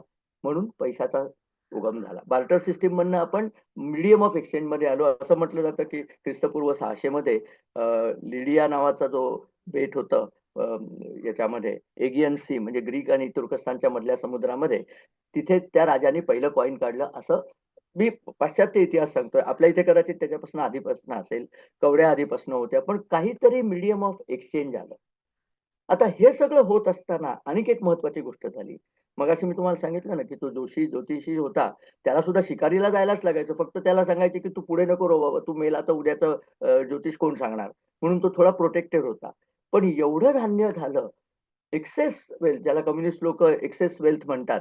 एक्सेस खरं नसतं, कारण उद्या ते कुठे दुष्काळ आला तर ते लागतंच वगैरे, ते जाऊ दे. हा बफर स्टॉक जेव्हा निर्माण झाला, तेव्हा ती जी लोकं होती, ती झाली श्रीमंत. आणि ती श्रीमंत झाल्यानंतर they started ruling the roost. आणि इथे त्या लोकांमधनं त्या लोकांचं आणि हा जो ज्योतिषी होता यांचं संगनमत झालं आणि ज्याला आपण म्हणतो स्ट्रॅटिफिकेशन ऑफ अ रिलिजियस ऑर्डर, म्हणजे धर्म धर्मसत्तेचा एक तऱ्हेने उदय झाला, की हा पैसेवाला मनुष्य, हा ज्ञानवाला मनुष्य आणि त्यांचं रक्षण करणारा जो सैनिक आहे, तो एक आणि या सगळ्यांचा ॲडमिनिस्ट्रेटिव्ह मॅनेजर म्हणजे सीईओ ऑफ द ट्राइब, तो झाला राजा. आणि इथे आपल्याला पुरुष सूक्तामधलं ते जे प्रसिद्ध सूक्त आहे, की ब्राह्मणोस्य मुखमासीद बाहुराजन्यकृतः, म्हणजे ब्राह्मण हे समाजाचं मुख आहे. बाहुराजन्यकृता क्षत्रिय हे त्याची शक्ती आहे. ब्राह्मणोस्य मुखमासीत बाहुराजन्यकृता उरु तदस्य यद्वैश्यम, त्याच्या मांड्या म्हणजे समाज जो धारण केलाय त्याला पॉवर जी पुरवली आहे, ती म्हणजे वैश्य म्हणजे मनी पॉवर आणि पद्भ्याम शूद्रो अजायता, म्हणजे ते समाजाला पुढे चालवण करण्याकरता जे सेवक वर्ग लागतो, तो शूद्र. अशी ही 4 वर्णांची जी आपल्याकडे कन्सेप्ट आहे, ती तयार झाली. आता या कन्सेप्टवरती प्रचंड म्हणजे पॉलिटिकली इनकरेक्ट कन्सेप्ट ही म्हटली जाते. पण सगळ्या देशांमध्ये ही कन्सेप्ट आहे. उगीच ताकाला जाऊन भांडं लपवण्यात गरज नाही. इंग्लंडमध्ये तुम्ही गेलात तर गिल्ड असते. गिल्ड इज नथिंग बट चातुर्वर्ण्य, की सुतारांची गिल्ड असली तर तुम्ही गिल्ड मेंबर नसला तर दुसऱ्याला सुतार सुद्धा होता येत नाही. फक्त फरक एवढा झाला, की तुम्ही सुताराचा मुलगा असला तरच सुतार होता येईल, अशी तिथे कन्सेप्ट नव्हती. भारतीय म्हणजे आपल्या परंपरेत कन्सेप्ट ती वंशपरंपरा झाली. तो तो एक कदाचित तेव्हाचा ड्राईव्ह वेगळा असेल, पण तो आपला आणि त्यांच्या गिल्ड कन्सेप्ट मधला फरक आहे. पण एक तुम्ही बघा, सुताराचा मुलगा लहानपणापासून जर सुतारकाम बघत असला, तर isn't he better adapted to do the carpentry work? ते काही फारसं चूक होतं असं नाही आणि ज्यावेळेला समाज प्रगती करत होता आणि साधनांची कमी होती, तेव्हा उगीच एका सुताराच्या मुलाला सांगायचं आणि तू वैद्यकी शिक म्हणायचं आणि वैद्याच्या मुलाला सुतार करायला आणायचं. That wouldn't have been feasible. That wouldn't have been wise also. त्यामुळे ही समाजाची रचना अशी होत गेली. तर हे ज्योतिषी म्हणजे ज्याला फ्युचर गेजर्स म्हणतात, कुठल्याही समाजात तुम्ही जा हां. प्रत्येक समाजात या फ्युचर गेजर अगदी ट्रायबल समाज तुम्ही आत्ताच्या टोळ्यांमध्ये गेला तरी तो जो ज्याला आफ्रिकेमध्ये ज्याला त्याचा प्रमुख म्हणतात, मुख्य चेटक्या त्याला म्हटलं जातं किंवा वेगळ्या-वेगळ्या प्रांतात त्याची नावं वेगळी आहेत. ही लोकं आहेतच आणि यांना खूप बहुमान असतो. ही प्रत्यक्ष काय करतात, ती काहीतरी तोटके करतात आणि तुम्हाला सांगतात आज उजवीकडे जाणार, डावीकडे जा, उद्या अमुक कर. हे जेव्हा सुरू झालं तेव्हा आपल्या लोकांच्या गरजा काय असतात तो आहार, निद्रा, भय, मैथुनांचं. मला चांगली मुलगी कशी मिळेल? बाबा तू असं कर की शनिवारी आता मी आत्ताचे कन्सेप्ट वापरतोय. शनिवारी मुलीला सांगितलं की रुईच्या पानांची माळ मारुतीला घाल, तुला नक्की चांगली मिळेल. सगळ्या मुली मग रुईच्या पानांची माळ. कारण रिसोर्स कमी आणि सीकर्स जास्ती असं असलं की काही ना काही टोटके करायलाच लागतात. त्या टोटक्यांचा प्रकार सुरू झाला. मगाशी म्हटलं तसं अर्ली रिलिजियस ड्राईव्ह म्हणजे सुरुवातीच्या ड्राईव्ह काय होत्या आदी समाजाच्या, की त्यांना फूड पाहिजे होतं. Early humans needed to secure food for survival. Able body men able bodied माणसं त्याची तयार करायची होती. त्या काळात एक लक्षात घ्या, दिव्यांग आपण ज्यांना आता म्हणतो, दिव्यांग was a liability. Nobody was taking care of the दिव्यांग. आज सुद्धा तुम्हाला सांगतो, मी आफ्रिकेमध्ये काम केलेलं आहे. मसाई लोकांच्या टोळींमध्ये मी जेव्हा गेलो, तेव्हा त्यांनी मला सांगितलं, आता ते खरं की खोटं आपल्याला माहित नाही, पण तो टोळीवालाच म्हणला, की आमची जेव्हा माणसं वृद्ध होतात, की त्यांचा आता आम्हाला काही म्हणजे टोळीला काही उपयोग नाही असं आपण म्हणू, आम्हाला म्हणण्यापेक्षा. तर काय करतो आम्ही, तर त्याला जंगलात सोडतो. जंगलातनं 1 किलोमीटर लांबीचा दोर त्याच्या पायाला बांधतो आणि तो आमच्या गावात त्याचं एक टोक बांधलेलं असतं. तो दोर जितके दिवस हालत असेल, तितके दिवस आम्ही त्याला जेवण घेऊन देतो. दोर हालत नाही म्हणजे सिंह येऊन त्याला खाऊन गेला. तो म्हटला, "अरे, हा काय दुष्ट प्रकार." तर म्हणे, "असं नाही, ज्या सिंहाच्या जोरावर आम्ही इतकी वर्ष राज्य केलं, कारण त्यांच्याकडे तो सिंह मारल्याखेरीज मनुष्य वयात येत नाही वगैरे, वगैरे. त्याला रिटर्न नको का करायला?" अशी समजूत त्यांच्या आणि ती इट्स अ परफेक्टली लॉजिकल त्यांच्यामध्ये याच्यात काही क्रौर्य नाहीये. त्याचा समाजाला उपयोग संपलेला आहे. त्यालाही ते माहिती आणि प्रत्येकाला माहिती आहे म्हातारपणी माझा दोर घेऊन मला जायचंय. तर हा प्रकार त्या समाजामध्ये अजून सुद्धा चालतो. हे तर सुसंस्कृत समाज जेव्हा झाला, आपण ज्याला सुसंस्कृत म्हणतो, तेव्हा वृद्धांची, दिव्यांगांची काळजी घेणं वगैरे ही चांगलीच गोष्ट आहे. पण you need to have resources to take care of these people. ते रिसोर्सेस केव्हा आले? जेव्हा तुमचं एक्सेस वेल्थ जनरेशन सुरू झालं. एक्सेस वेल्थ जनरेशन केव्हा सुरू झालं? जेव्हा तुम्ही ऑर्गनाइज्ड फार्मिंग सुरुवातीची वेल्थ काय होती हो? सोनं असतं तरी लोकांनी फेकून दिलं असतं. करायचं काय सोन्याचं? धान्य दे बाबा, जेवायला मला धान्य लागतं. सोनं काय खाणार आहे का मी? असं म्हणण्याची परिस्थिती तेव्हा होती. त्या काळातलं मी सांगतोय. तर every able bodied member of the tribe had to put in efforts to gather such food. No extra manpower for religious duties. म्हणून धर्माचं अस्तित्व नव्हतंच किंवा असलं तरी अत्यंत सुप्त रीतीत होतं. हळू जेव्हा एक्सेस मॅनपॉवर यायला लागली, एक्सेस रिसोर्सेस यायला लागले, ओसंडून वाहतायत धान्याची कोठारं, तर मग हा म्हणतो या धान्याची कोठारं देऊन मी आणखीन सैनिक तयार करीन. म्हणजे मी त्यांना पगार धान्याच्या रूपात देईन. तसेही प्रकार झालेले आहेत, की चला आणि शेजारच्या टोळीला सुद्धा लुटूया, त्यांना आपलं अंकित करूया, त्यांच्यातल्या स्त्रिया आपल्याकडे आणूया म्हणजे आपलं प्रोडक्शन आणखीन वाढेल. कारण लक्षात ठेवा human resource was the most important resource at that time. Able bodied young people लढेल कोण? लढायला ही म्हातारी जायची नाही, हा ज्योतिषी तर अजिबात जायचा नाही. हे वैश्य लोकं पैसे देतील पण लढायला जायचे नाही. त्यामुळे लढाई करता तुम्हाला ते एबल बॉडीड लोकं लागतात. पुन्हा शूद्र, सर्व्हिसेस कोणी द्यायच्या? त्या शूद्रांबद्दल एक तुम्हाला तुम्हाला कदाचित ते माहिती असेल. सॉक्रेटिस हा वेस्टर्न फिलॉसॉफीचा जगद्गुरू मानला जातो. सॉक्रेटिसच्या घरी गुलाम होते हे कोणी सांगत नाही. सॉक्रेटिसच्या घरी सुद्धा गुलाम होते. कारण ग्रीक समाजामध्ये सिटिझन्स आणि सर्फ अशी विभागणी शुद्धपणे होती. सिटिझनना सगळ्यांना इक्वल राईट होते. ते सगळं म्हणजे पार्लमेंट इक्वल राईट सिटिझनना होते. सर्फ म्हणून जी लोकं होती, म्हणजे जी सेवक म्हणूनच आलेली, जी विकत घेतलेली, विक्रीत गुलाम होते जे, विकत घेऊन त्यांना आणलेलं होतं. पुष्कळदा ते वेगळ्या वंशाचे असायचे. इसापच्या गोष्टी आपण किती चवीने ऐकतो. इसापच्या गोष्टी सगळ्या प्राण्यांवर का बेतलेल्या आहेत? कारण इसाप हा हुशार असला तरी तो गुलाम होता. आणि त्या गोष्टींमधले सगळे प्राणी त्या समाजातली माणसं होती. त्यांनी जर त्या माणसांच्या नावाने गोष्टी लिहिल्या असत्या तर त्याचं डोकंच मारलं असतं. म्हणून तो आपला त्यांना प्राण्यांचं रूप त्यांनी त्यात वापरली. समजणारे समजले असं इशारा काफी आहे, कोणाबद्दल त्यात तो बोलतोय. हा सगळा प्रकार आहे. तेव्हा एखादी आणि त्याच्यात एक फार सुंदर वाक्य मी पु. ग. सहस्त्रबुद्धे पुस्तकात वाचलं होतं. कुठल्याही संस्कृतीला जर उच्च स्तरावर न्यायचं झालं, तर तुम्हाला एक सर्व्हिंग क्लास लागतो. कारण आता हे पुढचं मी जोडतोय. कारण न्यूटनला जर त्याची भांडी घासायला सांगितली असती, तर लॉज ऑफ मोशन कोणी काढले असते? तो भांडीच घासत बसला असता. तसं होत नाही. त्याला ते सर्व्हिस क्लास पुरवला जातो आणि तो पुरवल्यानंतर यांनी काहीतरी आणखीन जास्ती चांगलं करायचं असतं. पूर्वी तो सर्व्हिस क्लास मारून मुटकून पुरवायचे. आता त्याला आपण पैसे देतो. पण ही समाजाची पद्धत आहे आणि याच्यात धर्माचा भाग कुठेही येत नाही. कुठे येतो पण धर्माने त्याला एक कोडिफाईड चौकट आखून दिली. ही गंमत आहे इथे. आपण म्हटलं असं स्पिरिच्युअलिटीमध्ये जात नाहीये. आधीचे जे रिलिजन्स होते, ते अॅनिमिझम वरती होते. अॅनिमिझम हा शब्द फार इंटरेस्टिंग आहे बरं का. आता आपण रिलिजनचं स्ट्रक्चर कसं बनायला लागलं तिकडे चाललोय. ते आदिमानव, त्याची ग्रोथ, त्याचं टोळीत रूपांतर इथपर्यंत आपण आलोच आहोत. अॅनिमिझम त्यातला अॅनिमस जो त्याचा रूट आहे या शब्दाचा, त्याचा अर्थ आहे स्पिरिट. स्पिरिट म्हणजे असं तत्व ज्यामुळे हा जो काही डोलारा आहे तो उभा आहे.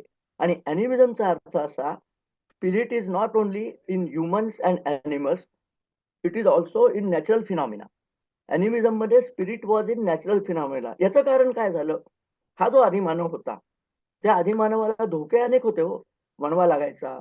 सर्वात मोठा धोका म्हणजे वीज पडायची. बरं काही कारण नाही ना, एकदम पडली ती वीजच पडली आणि हा चांगला तरणा मनुष्य वीज पडून मरून गेला.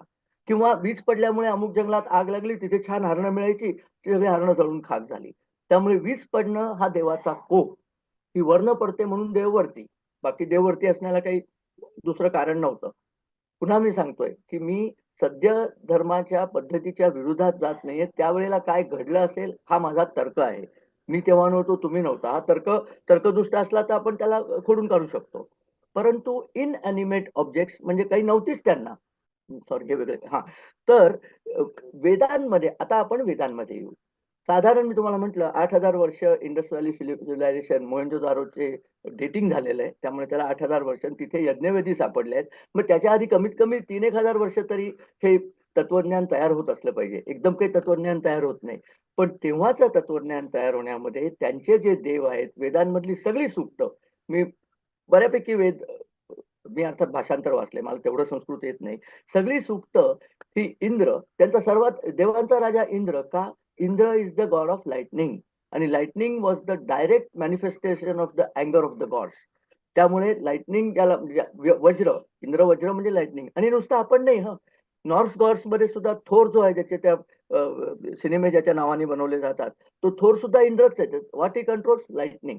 ग्रीकांमध्ये झ्यूस हा जो त्यांचा देव आहे, म्हणजे त्यांचा सर्वात मोठा देवांचा राजा, त्याच्या हातामध्ये ते असे लाइटनिंग दाखवलेले असतात, कारण त्याची शक्ती लाइटनिंगची असते. तर नुसतं लाइटनिंग का? मग सगळ्या फोर्सेस ऑफ नेचर मध्ये देव आहे. म्हणून ती सगळी सूक्त, पंचमहाभूत हा जो कन्सेप्ट आला, wind, thunder, rains, fire, water, earth, इथपर्यंत तो आला. आणि हाच वैदिक धर्म त्यावेळेला होता. बहुतेक सगळी सूक्त ही इंद्र, वरुण, अग्नी, वायू यांच्यावरती, आणि सूर्य, अर्थात सूर्य मित्र राहिला याच्यातल्याचा. मित्रावरून ही कॉन्सेप्ट ही जोडगोळीच आहे आपल्या वेदांच्या ह्याच्यामध्ये. अनेक सूक्त ही त्यांना निर्देशित केलेली आहेत. आणि लक्षात ठेवा, हे सगळं लिपी नसताना झालेलं आहे. काय कौतुकच आहे त्या लोकांचं. सगळं स्मृतीमध्ये गाठवायचं, भाषा तयार करायची, ग्रामर तयार करायचं, पण लिपी मात्र करायची नाही. का केली नाही माहित नाही. एनिवे, तर ही सगळी वैदिक सूक्त तशी आहेत. आपण जे देव म्हणतो ना, विष्णू वगैरे, ही वेदांच्या लेटर पिरियड मध्ये आलेले देव आहेत. त्याचं कारण काय झालं की अॅनिमिझम म्हणणं तुम्ही अँथ्रोपोमॉर्फिझम मध्ये गेलात. आता अँथ्रोपोमॉर्फिझम म्हणजे काय? तर देवाला आपण मगाशी प्रतीक वगैरे म्हटलं ना, प्रतीक यायला पाहिजे वगैरे, तर देवाला या लोकांनी प्रतीक काय दिलं? अँथ्रोपोमॉर्फिझम मध्ये त्याला ह्युमॅनिस्टिक फिगर दिली. मानवी रूप देवाचं त्यांनी तयार केलं. म्हणजे मग तो देव आयडेंटिफाय व्हायला सोपं झालं. आपण नुसतं केलं असं नाही. इजिप्तमध्ये हेच झालं. इजिप्तचा साधारण गेल्या ख्रिस्तपूर्व 2,500 म्हणजे 4,500 वर्षापूर्वीचा इतिहास माहिती आहे आपल्याला. सुदैवाने ते वाळवंटात होते आणि त्यांची जी हिरोग्लिफची भाषा होती, त्याच्यात त्यांनी दगडात खोदून ठेवल्यामुळे ती भाषा शिल्लक राहिली. ती एक गंमतच आहे बरं का, की ती भाषा जरी शिल्लक राहिली तरी तिचे उच्चार कसे करायचे हे जाणणारे लोक नव्हते. मग काहीतरी उच्चार मनामध्ये आणायचे. आणि हे नुसतं त्यांचं नाही, मॅक्स मुल्लरचं पण तेच झालं होतं. मला हे नंतर कळलं तर फार आश्चर्य वाटलं. मॅक्स मुल्लरला संस्कृत बोलता येत नसे, त्याला फक्त वाचता यायचं. कसं काय त्यांनी ते जमवलं होतं माहित नाही. तर या इजिप्शियन याच्यात जे देव त्यांनी तयार केले, त्या देवांची मस्तकं जरी प्राण्यांची असली तरी शरीर ह्युमन होतं. बहुतेक सगळे देव ह्युमन फॉर्म मध्ये होते. आणि हे ह्युमन फॉर्म मध्ये आल्यानंतर लक्षात कसं आलं की एक मॅनेजर, एक सीईओ असतो कंपनीमध्ये. आता ते आपल्या समाजावरती कसं आरोपित केलं गेलं, आरोपित म्हणजे कसं त्याच्यावरती प्रतिबिंबित केलं गेलं, की एक सीईओ असतो, एक देव इंद्र झाला, पण इंद्र काही सगळी कामं करणार नाही. इंद्राला काम करायला, आग निर्माण करायला त्याला अग्नी पाहिजे. इकडे तिकडे पाऊस पडण्याकरता वायू आणि मेघ पाहिजे. म्हणजे वायू, मेघ आणि सूर्य, मित्रा, वरुण आणि वायू, या सगळ्यांनी मिळून पाऊस पडतो. पाऊस जरी इंद्राच्या कृपेने पडला तरी हे सगळे पाहिजे. म्हणजे you needed an organisation of god structure. देवांची एक ऑर्गनायझेशन तयार केली आणि तिथे पॉलिथेइझमचा जन्म झाला. पॉलिथेइझम म्हणजे अनेक अनेक ईश्वरी धर्म. ते अनेक ईश्वरी धर्म अँथ्रोपोमॉर्फिक झाल्यामुळे, म्हणजे मानवी रूपात देवाला आणल्यानंतर त्यांना एक एक कामं दिली गेली. आपल्याकडे तर 33 कोटी असं म्हणतात. म्हणजे खूप तऱ्हेतऱ्हेचे देव आले आणि मग काय की सुतारांनी आपल्या देवाचं विश्वकर्म्याची पूजा करावी, अमुक यांनी त्यांच्या देवाची पूजा करावी, असं प्रत्येकाने आपापलं सुरू केलं. त्याचा अगदी एक नंतरचा प्रक्षेप जर तुम्ही पाहिला ना, तर मध्ययुगामध्ये किंवा भारतावरती जेव्हा इस्लामी आक्रमण खूप जास्त झालं, तेव्हा सर्व्हायव्हल वॉज द प्रॉब्लेम. त्यामुळे प्रत्येक जमातीने स्वतःचा एक संत शोधला. शोधला मी म्हणतो त्याचं कारण म्हणजे संत होतेच, पण ते त्या जमातीला जे लिंक केलं, सेना नावी, चोखा मेळा म्हणजे तो गार्डनर होता आणि असे सगळेच आहेत, नामदेव परीट वगैरे, असे सगळ्या लोकांनी आपापले आपापल्या जमातीतनं एक एक संत नेमला, कारण तो एक ज्योतिषी पुरत नव्हता. म्हणून हे सगळे ज्योतिषी तयार झाले. समाजाने प्रत्येकाने आपापला एक ज्योतिषी आणला आणि anthropomorphism is each embodying a particular aspect of nature or human life. इथपर्यंत रिलिजनचं प्रोग्रेस आपण पाहिलं. आता त्या अँथ्रोपोमॉर्फिक आणि पॉलिथिइझम म्हणणं आपलं पुढची जंप आहे ती मोनोथिइझम मध्ये आहे. मोनोथिइझम म्हणजे एक मूर्ती असल्यात. पण ॲग्रेरियन स्ट्रक्चर हंटर गॅदरर मधनं जेव्हा आलं, तेव्हा काय काय बदल झाले हे मी अगदी सूत्ररूपाने या स्लाइडमध्ये ग्रथित केलेत. की hunter gatherer societies often had animistic belief with spirits residing in nature. कारण त्यांना तेच होतं ना, त्यांच्यापुढे दुसरं काही प्रतीकच नव्हती. Worried about day to day survival. आणि त्याचं जे अवशेष आहे ते आपल्या देवांच्या वाहनांमध्ये आहे बरं का. आपण देवीचं वाहन जेव्हा सिंह करतो, तेव्हा त्या हंटर गॅदररला जी सिंहाची भीती होती, त्या सिंहाला देवीने टेम केलेलं आहे, अशी आपण त्याच्यावरती रचना बनवलेली आहे. The shift to agriculture led the development of more complex social structures and the rise of organised religion. Social structure जेव्हा ऑर्गनाइज झालं, कॉम्प्लेक्स झालं, तेव्हा रिलिजन सुद्धा ऑर्गनाइज झाला. आणि मग तो एक धर्मगुरू, मग त्याचे सेकंडरी धर्मगुरू, मग त्याचे सेवक, अशी ती एक रचना त्यांनी पण तयार केली. त्या रचनेचा सर्वात मोठा प्रस्फोट इंग्लंडमध्ये झाला. जेव्हा 8व्या हेनरीला याचा व्हॅटिकनचा पोप जेव्हा डायव्होर्स देईना त्याला, तेव्हा त्याच्या लक्षात आलं हे स्ट्रक्चर आता मलाही डोईजोड व्हायला लागले. तो म्हणला व्हॅटिकन काढून टाकू, आपण आपलं स्वतःची ब्रांच. त्यांनी ब्रांच काढली आणि स्वतःचीच कंपनी सुरू केली आणि म्हणून चर्च ऑफ इंग्लंडचा जन्म झाला. तर हे मी का जोडत चाललोय की ते तेव्हाच झालं असं नाही, आताही तोच प्रकार चालू असतो. Towns and cities had resources, म्हणजे पैसे, म्हणजे मनी, टू जनरेट अँड प्रोटेक्ट. आता रिसोर्स आला की तो जनरेट केला की तो प्रोटेक्टही करायला लागतो. धान्य प्रोटेक्ट करणं हे किड्यांपासून प्रोटेक्शन होतं. मनी प्रोटेक्ट करणं हे चोरांपासून प्रोटेक्शन होतं. Also had extra man power to handle religious activities. म्हटलं ना की जेव्हा तुमचे रिसोर्सेस जास्त झाले तेव्हा तुम्हाला स्पेअर मॅन पॉवर झाली. त्याला एकाला भटाचं काम दिलं. सगळ्या गावांमध्ये तुम्हाला माहिती आहे, आटपाट नगर होतं, त्यात एक गरीब ब्राह्मण राहत होता. कुठलीही गोष्ट एक श्रीमंत ब्राह्मण राहत होता अशी नसते, कारण त्या ब्राह्मणाला गरीब म्हणण्यापेक्षा he was dependent on the society to survive. तो दुसरं काहीच करत नसे. तसा तो प्रकार थोडासा झाला. Main activity was to predict rainfall and secure harvest. Hence importance of ज्योतिषी अँड जोशी. मगाशी मी सांगितलं. पण त्याच्यात एक गंमत आहे बरं का, की हा हा तरी कसा सांगणार हो. त्याच्याकरता त्याला आपण काय सुदैवाने भारत पृथ्वी ही सूर्याभोवती फिरत असल्यामुळे आपले सीझन, ती पृथ्वी 23.5 अंशात कललेली असल्यामुळे आपले सीझन हे सूर्याच्या टाइम प्रमाणे होतात. Season go according to the sun. इजिप्तमध्ये याचं पहिल्यांदा त्यांना कळलं होतं की अमुक तारा जर उगवला तर तेव्हा नाईलला पूर येतात. इजिप्तमध्ये काय होतं, नाईल नदीवर सगळा तो देश अवलंबून आहे. नाईल नदीला वर्षातनं दोनदा पूर यायचे, कारण विषुववृत्तावरती दोनदा पाऊस पडतो मोठा. ते दोन्ही बाजूला उत्तर आणि दक्षिण गोलार्ध आहे. तर ते कधी यायचंय, ते पूर आले की नाईल नदी व्हायची आणि त्या गाळ सगळीकडे पसरायचा. तो गाळ पसरला की त्याच्यात नुसते दाणे टाकले तरी प्रचंड पीक यायचं. हा कार्यक्रम होता. तर कधी येणार हे कसं करणार. सामान्य माणूस काही रोज दिवसाचं कॅल्क्युलेशन करत नाही. मग हा जो ज्योतिषी त्यांचा होता तो ताऱ्यांकडे लक्ष ठेवायचा. आणि सुदैवाने इजिप्तमध्ये पाऊसच नाही. इनफॅक्ट तुम्ही विचार करा, हा पाऊस नसताना एवढी मोठी प्रचंड नदी तुमच्या इथनं वाहत असते, पण पाऊस नसल्यामुळे ताऱ्यांचं निरीक्षण फार छान करता आलं. इजिप्शियन ॲस्ट्रॉनॉमर्स वेर super actually.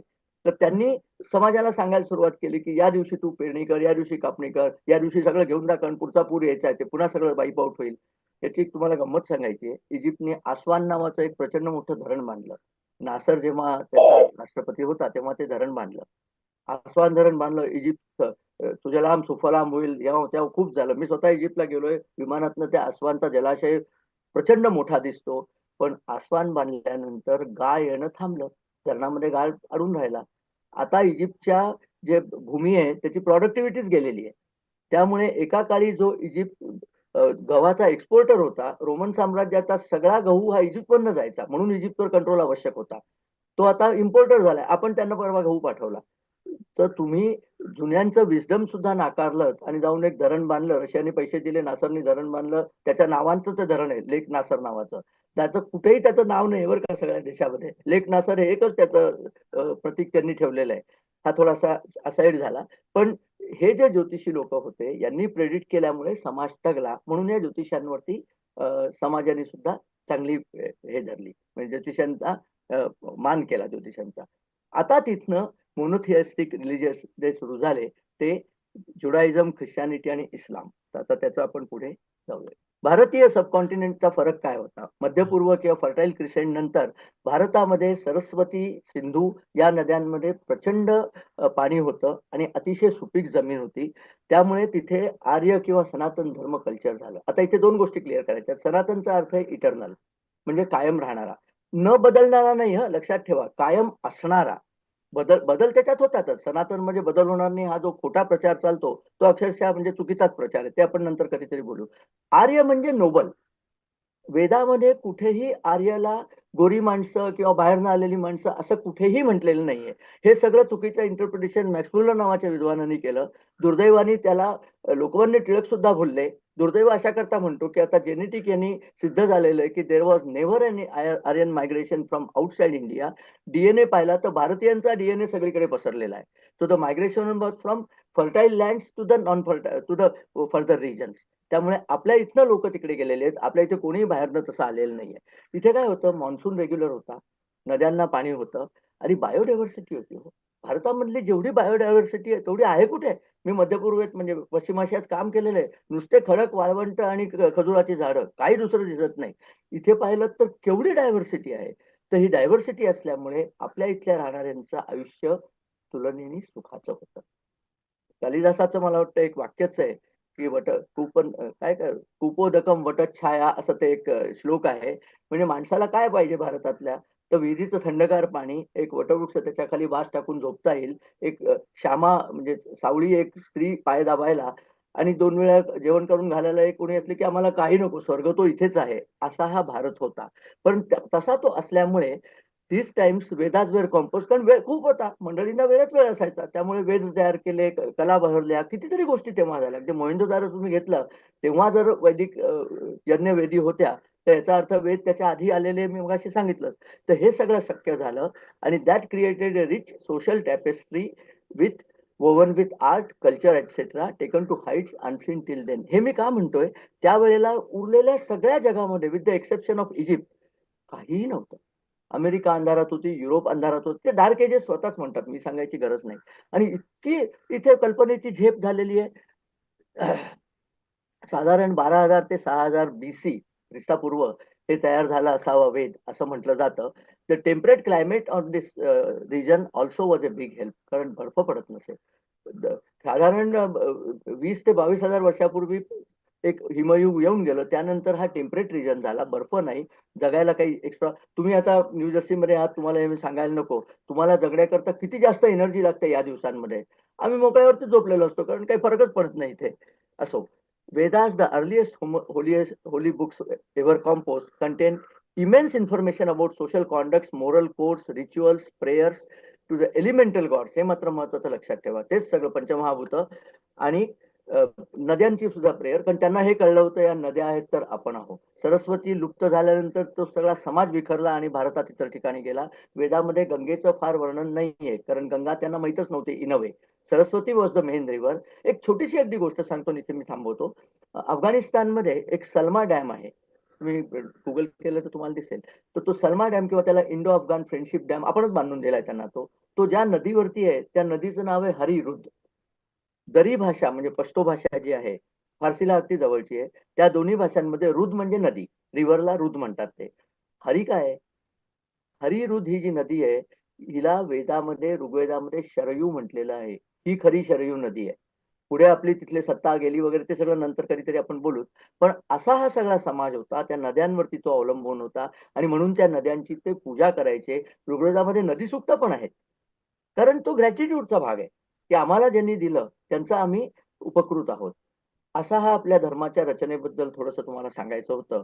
आदिमानवापासून Hunter gatherer ॲग्रेरियन society म्हणजे शेतकी करणारा वर्ग इथपर्यंत आपण आलो. याच्यापुढे धर्माने पुढच्या ज्या झेपा घेतल्या त्याच्याबद्दल आपण पुढच्या लेक्चरमध्ये बोलू. आता मला प्रश्नोत्तर काही असतील तर मला अगदी आवडेल हो, उत्तर द्यायला. या. आणि काही कसं झालं प्रश्न ते आहेत का? सांगा. नाही, उत्तम झालंय प्रेझेंटेशन. म्हणजे पुढचा विचार करण्यासाठी जी अतिशय बॅकग्राऊंड पाहिजे होती ती तुम्ही उत्तम तऱ्हेने आज सांगितली आहे. आणि रिच्युअल्स पासून वेदांतापर्यंत आपण आलेलो आहोत. रेचर बरोबर. पासून अद्वैतापर्यंत आलेलो आहोत. तर तो विचार आपल्याला पुढे पुढे करायचा आहे. पण त्याआधी कोणाचे प्रश्न असले तर विचारू द्यात.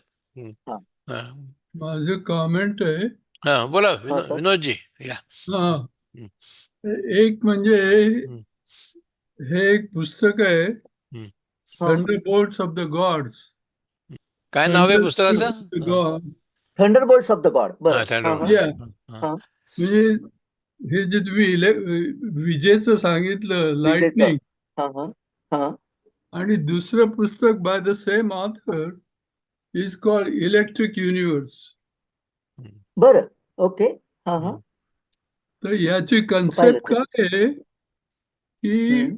आपण पंचमहाभूत म्हणतो, पण खरं हा तर it is 5 states of matter, like solids, liquid, gaseous, ionized, and plasma. plasma. And अच्छा. it is the okay. plasma state that generates electricity. And the हा हा author, Wallace Thornhill, unfortunately passed away just a few years ago. He was a हा physicist. And he's saying that हो the whole universe is like a plasma electric field, one field हो हो हो. with lot of अच्छा electric currents going from different अच्छा. stars and planets and everything, हम्म including the living हम्म. beings, human beings. The whole thing is a हो हो. bioelectric universe, a living entity. Okay. So that हा is हा amazing. And the other point I wanted to make about, you mentioned about left hemisphere and right hemisphere. हो हो. There is a very good book by Ian McGilchrist. आणि त्या बरं. पुस्तकाचं नाव आहे Master and His Emissary.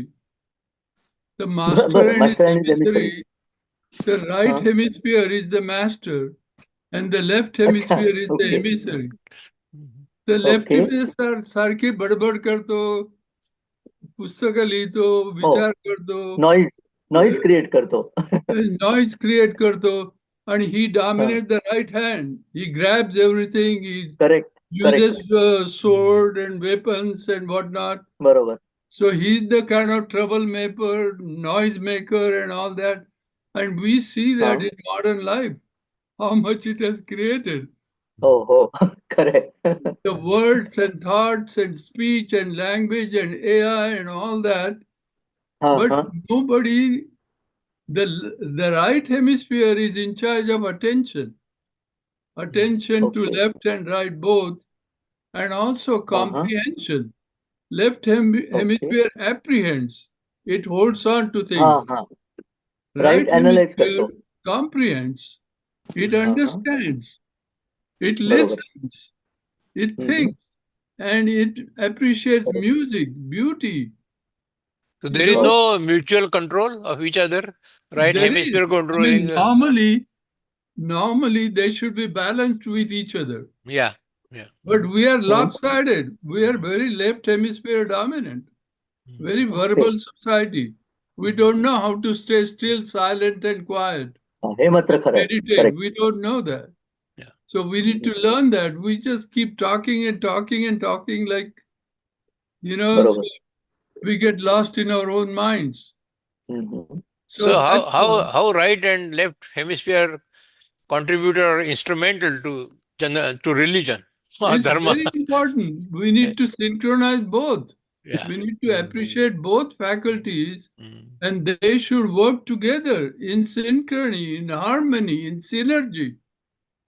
And that's the main point. We have become lopsided. Mm. You see? No, but I think religion has helped to bring the balance or not. I mean, there are some problems with so many नाही religions.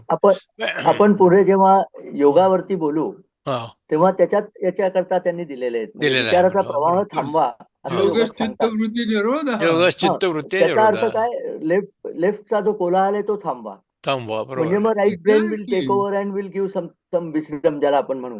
असं हम्म. त्याचं म्हणजे Exactly. आता तेव्हा त्यांनी left right brain सांगितलं नाही, पण प्रोबॅबली दॅट्स व्हॉट दे मेंट की हे कसं करायचं. बरोबर. तर ते तीन आता या लेक्चरमध्ये सगळं घेता आलं नाही, तर त्या ज्या भक्ती, ज्ञान आणि योग या 3 स्कूल कशा डेव्हलप झाल्या, का डेव्हलप झाल्या, त्याच्यावर बोलू ना आपण एकदा. नंतर या, ओके. या. आणखी Zarur, मिळेल. we look forward to listening to you about that. Thank you sir, thank you.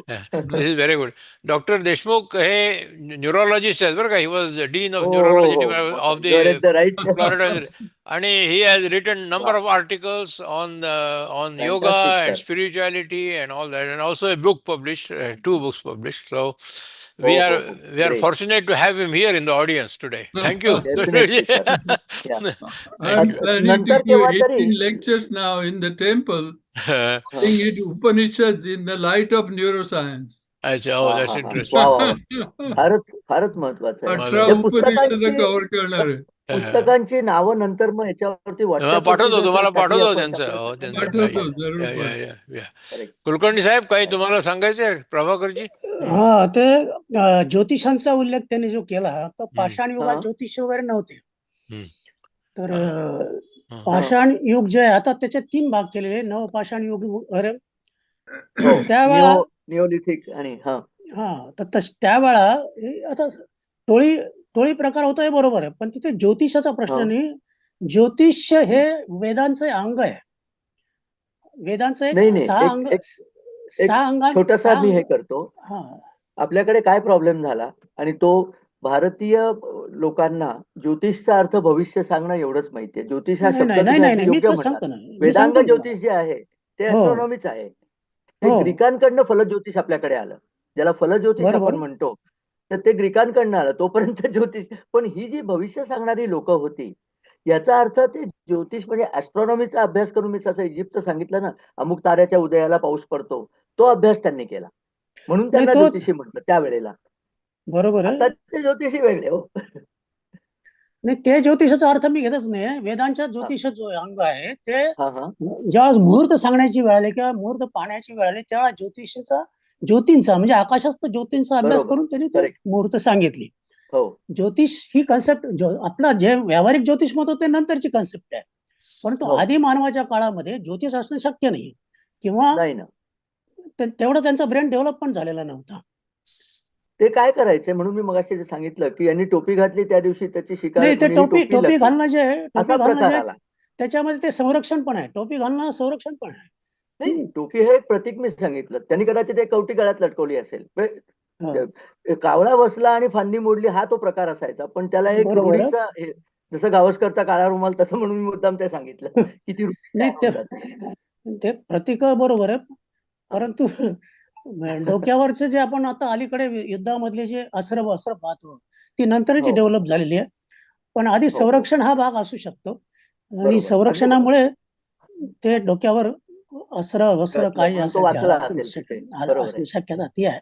Correct. परंतु अर्थात हे शकून पद्धतीचं जे आपण सांगितलं कदाचित असू शकतो, काही प्रश्न नाही, असू ते शकतो. होते, कारण ते तुम्ही जर पाहिलं तर युरोपियन मिडल एजेस मध्ये ते प्राण्याचं पोट कापायचं आणि त्यातनं जे हे पडायचं एंट्रेल्स, रिडिंग ऑफ एंट्रेल्स ते म्हणायचे की त्याची हो. आतडी कठल्या प्रमाणात पडली खाली त्याच्यावर ते भविष्य सांगायचे. काहीतरी टोटके असायचे हो. नंतर त्याला तर प्राणी खायला मिळायचा, हा त्यातला खरा फायद्याचा भाग होता. बरोबर. आणि मी असं वाचलेलं आहे की शेतीचा पहिला शोध स्त्रियांनी लावला, बायकांनी लावला. शेतीचा पहिला हो, शोध. बरोबर आहे. हो, स्त्रियांनीच लावलं, कारण त्यांनी ते फेकलेलं धान्य उगवलं म्हणून ते पुन्हा करायला गेल्या. अगदी बरोबर आहे. करेक्ट. धन्यवाद. बोला भाटी साहेब, बोला. नाही, माझी कॉमेंट एवढीच आहे की व्याख्यान फार उत्कृष्ट झालं. थँक्यू. खरं आहे. या Anilji. Okay. You mentioned that ape to human being, right. at that stage, was there a family on the ape side, or the concept started in the human being? एपच्याकडे जे होतं, म्हणजे आता सुद्धा एप आपल्याला ऑब्झर्व करता येतात. तर एक डॉमिनंट मेल आणि त्याच्या मागे माद्यांचा एक सगळा परिवार, याला तुम्ही फॅमिली म्हणलात तर असतं. पण त्याच्यामध्ये दुसरा डॉमिनंट मेल तयार होतो तेव्हा त्याला फाईटच करायला लागते. कारण त्या समाजामध्ये ते म्हणजे त्याला मी म्हंटल ना की तुम्हाला एक गंमत म्हणून Alpha सांगतो. male, yeah. That's it. Alpha male नाही, प्रजापती हा जो शब्द आहे ना, वेदामध्ये सुद्धा तो आलेला तो आहे. आहे. त्या प्रजापतीचा अर्थ आपण समजून घेत नाही. प्रजापती म्हणजे सगळ्या त्यातल्या बायकांचा पती तो असतो, हो, लीडर. हो. तर ती प्रजा त्याची असते. प्रजापती शब्दाचा खरा अर्थ तो आहे. पुढे मग ते नॉर्म्स बदलले वगैरे ते सगळं नंतरची गोष्ट आहे. Yeah. ते त्याच्यावर मी पुढे सांगेन का तसं झालं तेही आहे. कुटुंब संस्था का आली की मूल तुमचं हे कळलं तर तुम्ही त्याचं पालन पोषण कराल ना, भलत्याचं कशाला कराल? भलत्याचं पालन पोषण फक्त तरसांमध्ये केलं जातं. तरसांमध्ये आहे बरं का. सगळ्या माद्या, सगळी पोरं असतात त्या सगळ्यांना पाचतात. म्हणजे त्यांची सोसायटी तशी घट्ट विणलेली सोसायटी आहे. हे आपलं एक माहिती म्हणून सांगितलं. Very interesting. Yeah, interesting. Yeah. Yes. And one more comment. Hmm. When I was in Egypt, we went to the village side, and there was a Om sign was there. Om sign in one shop. हा. So I asked the person I want to buy that. He said no. Hmm. This is a sign for prosperity. अच्छा, अरे वा. It's not for sale. But exactly Om was there. And I asked, Oh. how do you get it? He said, maybe that's in their culture. So that's how he वा named it. वा. Yeah. It was same Om, exactly Om. Yeah. Can I ask one question? बोल. Yes, yes, please. Anthropomorphism. Can you explain further? Anthropomorphism. How हा. the term, that particular term, how it came in the हा. original. अँथ्रोपो म्हणजे human Even, yes. आणि मॉर्फिझम म्हणजे बदल. म्हणजे त्यांनी देवांना मानवी रूप दिलं म्हणून त्याला अँथ्रोपोमॉर्फिक म्हणतात. अच्छा. टर्मचा अर्थ तसा आहे तो. अँथ्रोपो हे सगळं मनुष्य या Anthropology. Okay. मनुष्य प्राण्याशी संबंधित Yes. आहे. Anthropology is the study of Yes, human being. yes. तसं Okay. तिथनं तो शब्द आला, मानववंशशास्त्र. मानववंशशास्त्र. म्हणजे तुमच्या रणजी साहेब, तुमच्या सगळ्या बोलण्यावरून असं होतं की आपल्याला एक युनिव्हर्सल रिलिजन असू शकतो. Because humanity is same and humanity is evolving. So I think eventually we should go to one world religion, I think, because I mean there is no point in having all these different religions because नाही, problem काय होतो, competition होते. म्हणजे apple आणि IBN सारखं ते थोडंसं होतं. आयबीएम छान होतं, इतर का आले तर इतरांनाही आपलं दाखवायचं असतं ना. तसं ते थोडंसं झालं. सगळ्या रिलिजनने तो उद्योग केला. आणि दुसरं म्हणजे जिथे तो रिलिजन डेव्हलप झाला, दॅट एन्व्हायरमेंट कॉन्ट्रीब्युटेड लॉट्स. पश्चिम आशियामध्ये जो मुस्लिम धर्म तयार झाला ते वाळवंटी क्लायमेट होतं. साधी गोष्ट आहे. ते पुरतात का? अहो, झाडच नाही, जाणार कसं प्रेत? पुरायलाच हवं ना. दुसरं काय करणार? असा तो सगळा प्रकार आहे. तो पुढे काय झालं की त्याला एक लेबल चिकटवलं की हेच योग्य. तिथे घोटाळा सुरू झाला. आता गायींबद्दल मी तुम्हाला सांगतो, तिथे गायीच नाहीये. उंटाचं दूध प्यायचे ते. त्यामुळे गायी माराव्या हे त्यांनी कशाला सांगितलं? काही नाही. ते इथल्या लोकांना गाय आवडते म्हणून फक्त गाय मारायची. बाकी काही त्याला अर्थ नव्हता. अनेक गमती असते त्या. म्हणजे नाही, म्हणजे सनातन धर्माला जवळजवळ कित्येक हजारो वर्ष देर वॉज नो कॉम्पिटिशन. नाही, कोणीच नव्हतं. So it could develop. I mean, it can come to both philosophically and all that. It developed so much because there was hardly any competition. कॉम्पिटिशनच नव्हतं. And नंतर आली competition. But I think now from the next phase will be to go from this competition to one universal religion. One universal religion and world religion. I don't know whether that will happen. But सनातन धर्माची तत्व are as good for world religion. कशी गंमत असते, Christian धर्माचे तत्व नेहमी सांगतात. एक ख्रिश्चन, मी आपलं उदाहरण म्हणून, सगळ्या धर्मांचा तो प्रॉब्लेम आहे की सगळ्यांचं कल्याण करा, अमुक करा, तमुक करा. पण it's a very close set. कल्याण फक्त ख्रिस्ती लोकांचं करा. नॉन ख्रिस्ती, आता ते इंका जे होते त्यांना तर जिवंत जाळलं हो त्यांनी. त्यांचं का कल्याण केलं नाही? कारण ते ख्रिस्ती नव्हते म्हणून. असा तो प्रकार आहे सगळा. पण सनातनी धर्म फार टॉलरंट होता त्या बाबतीमध्ये. टॉलरन्स तो होता. सगळ्यांनाच धरतो ना. सगळे आपलेच म्हणतो. वसुधैव कुटुंबकम जी आहे वृत्ती, ती खरोखरच होती. Sir, you mentioned about the burial in the बरोबर. काय म्हणलं कळलं नाही. Burial. Burial. cremation is only Hinduism. But there was an article 10 years back in the magazine that are we becoming Hindu? This article title. Okay. In the author mentioned that nowadays many of these Western civilized people they are preferring cremation. So it नाही, आता तुम्हाला उदाहरण म्हणून सांगतो, Roman साम्राज्यामध्ये क्रिमेशनच होतं. सगळे Roman एम्परर्सनं cremate केलेलं आहे, कारण वुड्स होती हो प्रचंड. वुडची अवेलेबिलिटी असल्यावर क्रिमेशन बिकम्स व्हेरी. Yeah. तुम्हाला इंटरेस्टिंग सांगतो, आता ही गोष्ट कमी लोकांना माहिती असते. आपल्या उत्तरेला काश्मीरच्या अगदी उत्तर भागामध्ये 6 विलेजेस आहेत. 3 आपल्याकडे आहेत, 3 POK मध्ये आहेत. त्यांना रेड आर्यन विलेजेस असं म्हणतात. मी जाऊन आलोय तिथे, त्यामुळे मी अगदी ऑथेंटिकली सांगतो. अलेक्झांडरचं जे सैन्य परत गेलं, ते सगळे लोक परत गेले. ते म्हणले इथे फार छान आहे, आम्ही आता येत नाही तुझ्याबरोबर, लढाई खूप झाली. तर ते राहिले तिथे. तर हे जे राहिलेले लोक आहेत, तर त्या विलेजेसनी रोटीबेटी व्यवहार आपल्यामध्येच ठेवल्यामुळे तो एक त्यांना ते ग्रेट आर्यन म्हणतात. ते आर्यन म्हणतात कारण त्यांना ते नाव चांगलं वाटलं म्हणून. तर त्यांच्यामध्ये क्रिमेट करतात. ते म्हणले आम्ही परत गिरत नाही, आम्ही क्रिमेट करतो, आम्ही अल्लाला मानत नाही, आमचा देव आकाश, माता पृथ्वी वगैरे असा तो धर्म आहे. आणि एक छोटीशी गोष्ट म्हणजे जर्मनीमधनं आजच्या घडीला सुद्धा मुली तिथे येतात to get impregnated because they want to preserve the gene of the Aryans. Yes, ही खरी correct, गोष्ट आहे. yes, yes. I Yeah. see. Because Hitler was big Aryan. Yeah. By the way, चायनामध्ये देर आर नो सेपरेट सेमिटरीज. ते लोक म्हणजे farming community आहे, ते आपल्या डेड बॉडीज आपल्या शेतामध्येच पुरतात, बांधामध्ये. त्याचं खत होतं, त्याचं खत मिळतं. नाही, बांधामध्ये ते पुरतात. They don't have separate sugar, there is no land available, so they just bury in their own there is no land available. So these are local customs. Local customs, yes. Yeah, that's right. Like many of these Indian tribal villages, they put the body in the water, burial, water burial. एक आणखी comment म्हणजे sir, तुम्ही evolution बद्दल बोललात. ब्रेनच्या evolution मध्ये, human brain evolution मध्ये the maximum change was in the prefrontal cortex. हो बरोबर, पुढच्या आणि भागामध्ये प्री फ्रंटल कॉर्टेक्स मुळे we develop the ability of working memory. Information to hold just for a few seconds and then build up planning, thinking and all that, problem solving. So working memory was very important. Yeah. And the ability to self-control, to control ourselves, to be able to say no to some pleasure or pain, that ability to say no, that self-control developed from prefrontal अच्छा, त्या कॉर्टेक्सचाच भाग आहे तो. prefrontal cortex. Okay. म्हणजे योगाचं जे कारण आहे की योगाचं तर महत्व आहेच त्याच्यामध्ये. नाही, पण म्हणजे प्राण्यांना नसतो का प्रीफ्रंटल कॉर्टेक्स? नाही, असतो, पण माणसांमध्ये मोठा वाढलाय. मोठा झाला. Okay okay okay okay. Compared to the monkeys and all they can't hold memory for too long or not correct.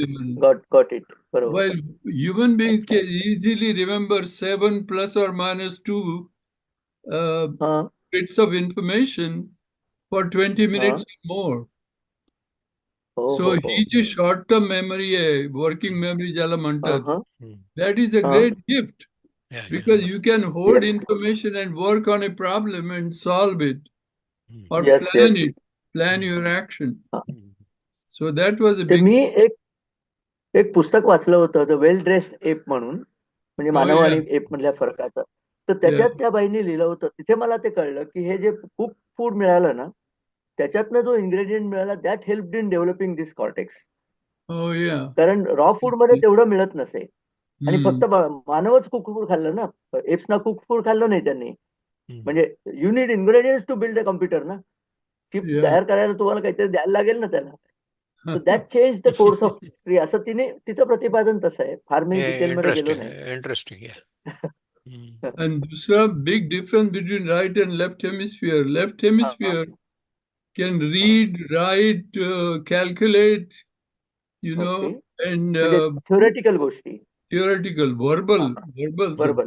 And non-right hemisphere is specialized in attention to both hemispheres, both sides. अच्छा. Yeah. तर त्यातही म्हणजे, so right hemisphere is more superior in terms of giving attention to the whole situation. Okay. There is an interesting condition called hemi-neglect syndrome. In which if you have a stroke in the right parietal area, you completely lose half of your world and half of your body. अरे बापरे. हो, You बरोबर आहे. forget to shave the left side of the हो, face. अच्छा. You don't know where your left hand is. And if the neurologist shows the left hand, he will think it's not mine, it's somebody else's. हो हो Oh हो. my God. Oh my God. तसंच माझा एक patient होता. संध्याकाळी मी गेलो तर जेवण वगैरे दिली होती आणि मला आश्चर्य वाटलं की यांनी सगळं काही उजव्या बाजूचं सगळं खाल्लं आणि अच्छा. डाव्या बाजूचं काहीच खाल्लं नाही. त्याला दिसलंच नाही ते. तर मी डायग्नोज केलं immediately. I just turn the tray अरे. and he started eating the remaining food. बापरे बाप. Because he wasn't aware that there is food on the left side of the Oh plate. my God. Yeah. They can't shave, they can't put clothes on, they don't know what the left side of the body is doing. So Yes. all our sense of space and your own being depends on काय. these specialized areas in the parietal cortex. It's amazing. But how do you, Deshmukh Sahib, how do you relate? Interesting. Sorry, go ahead. तुम्ही go ahead. Nanya sir.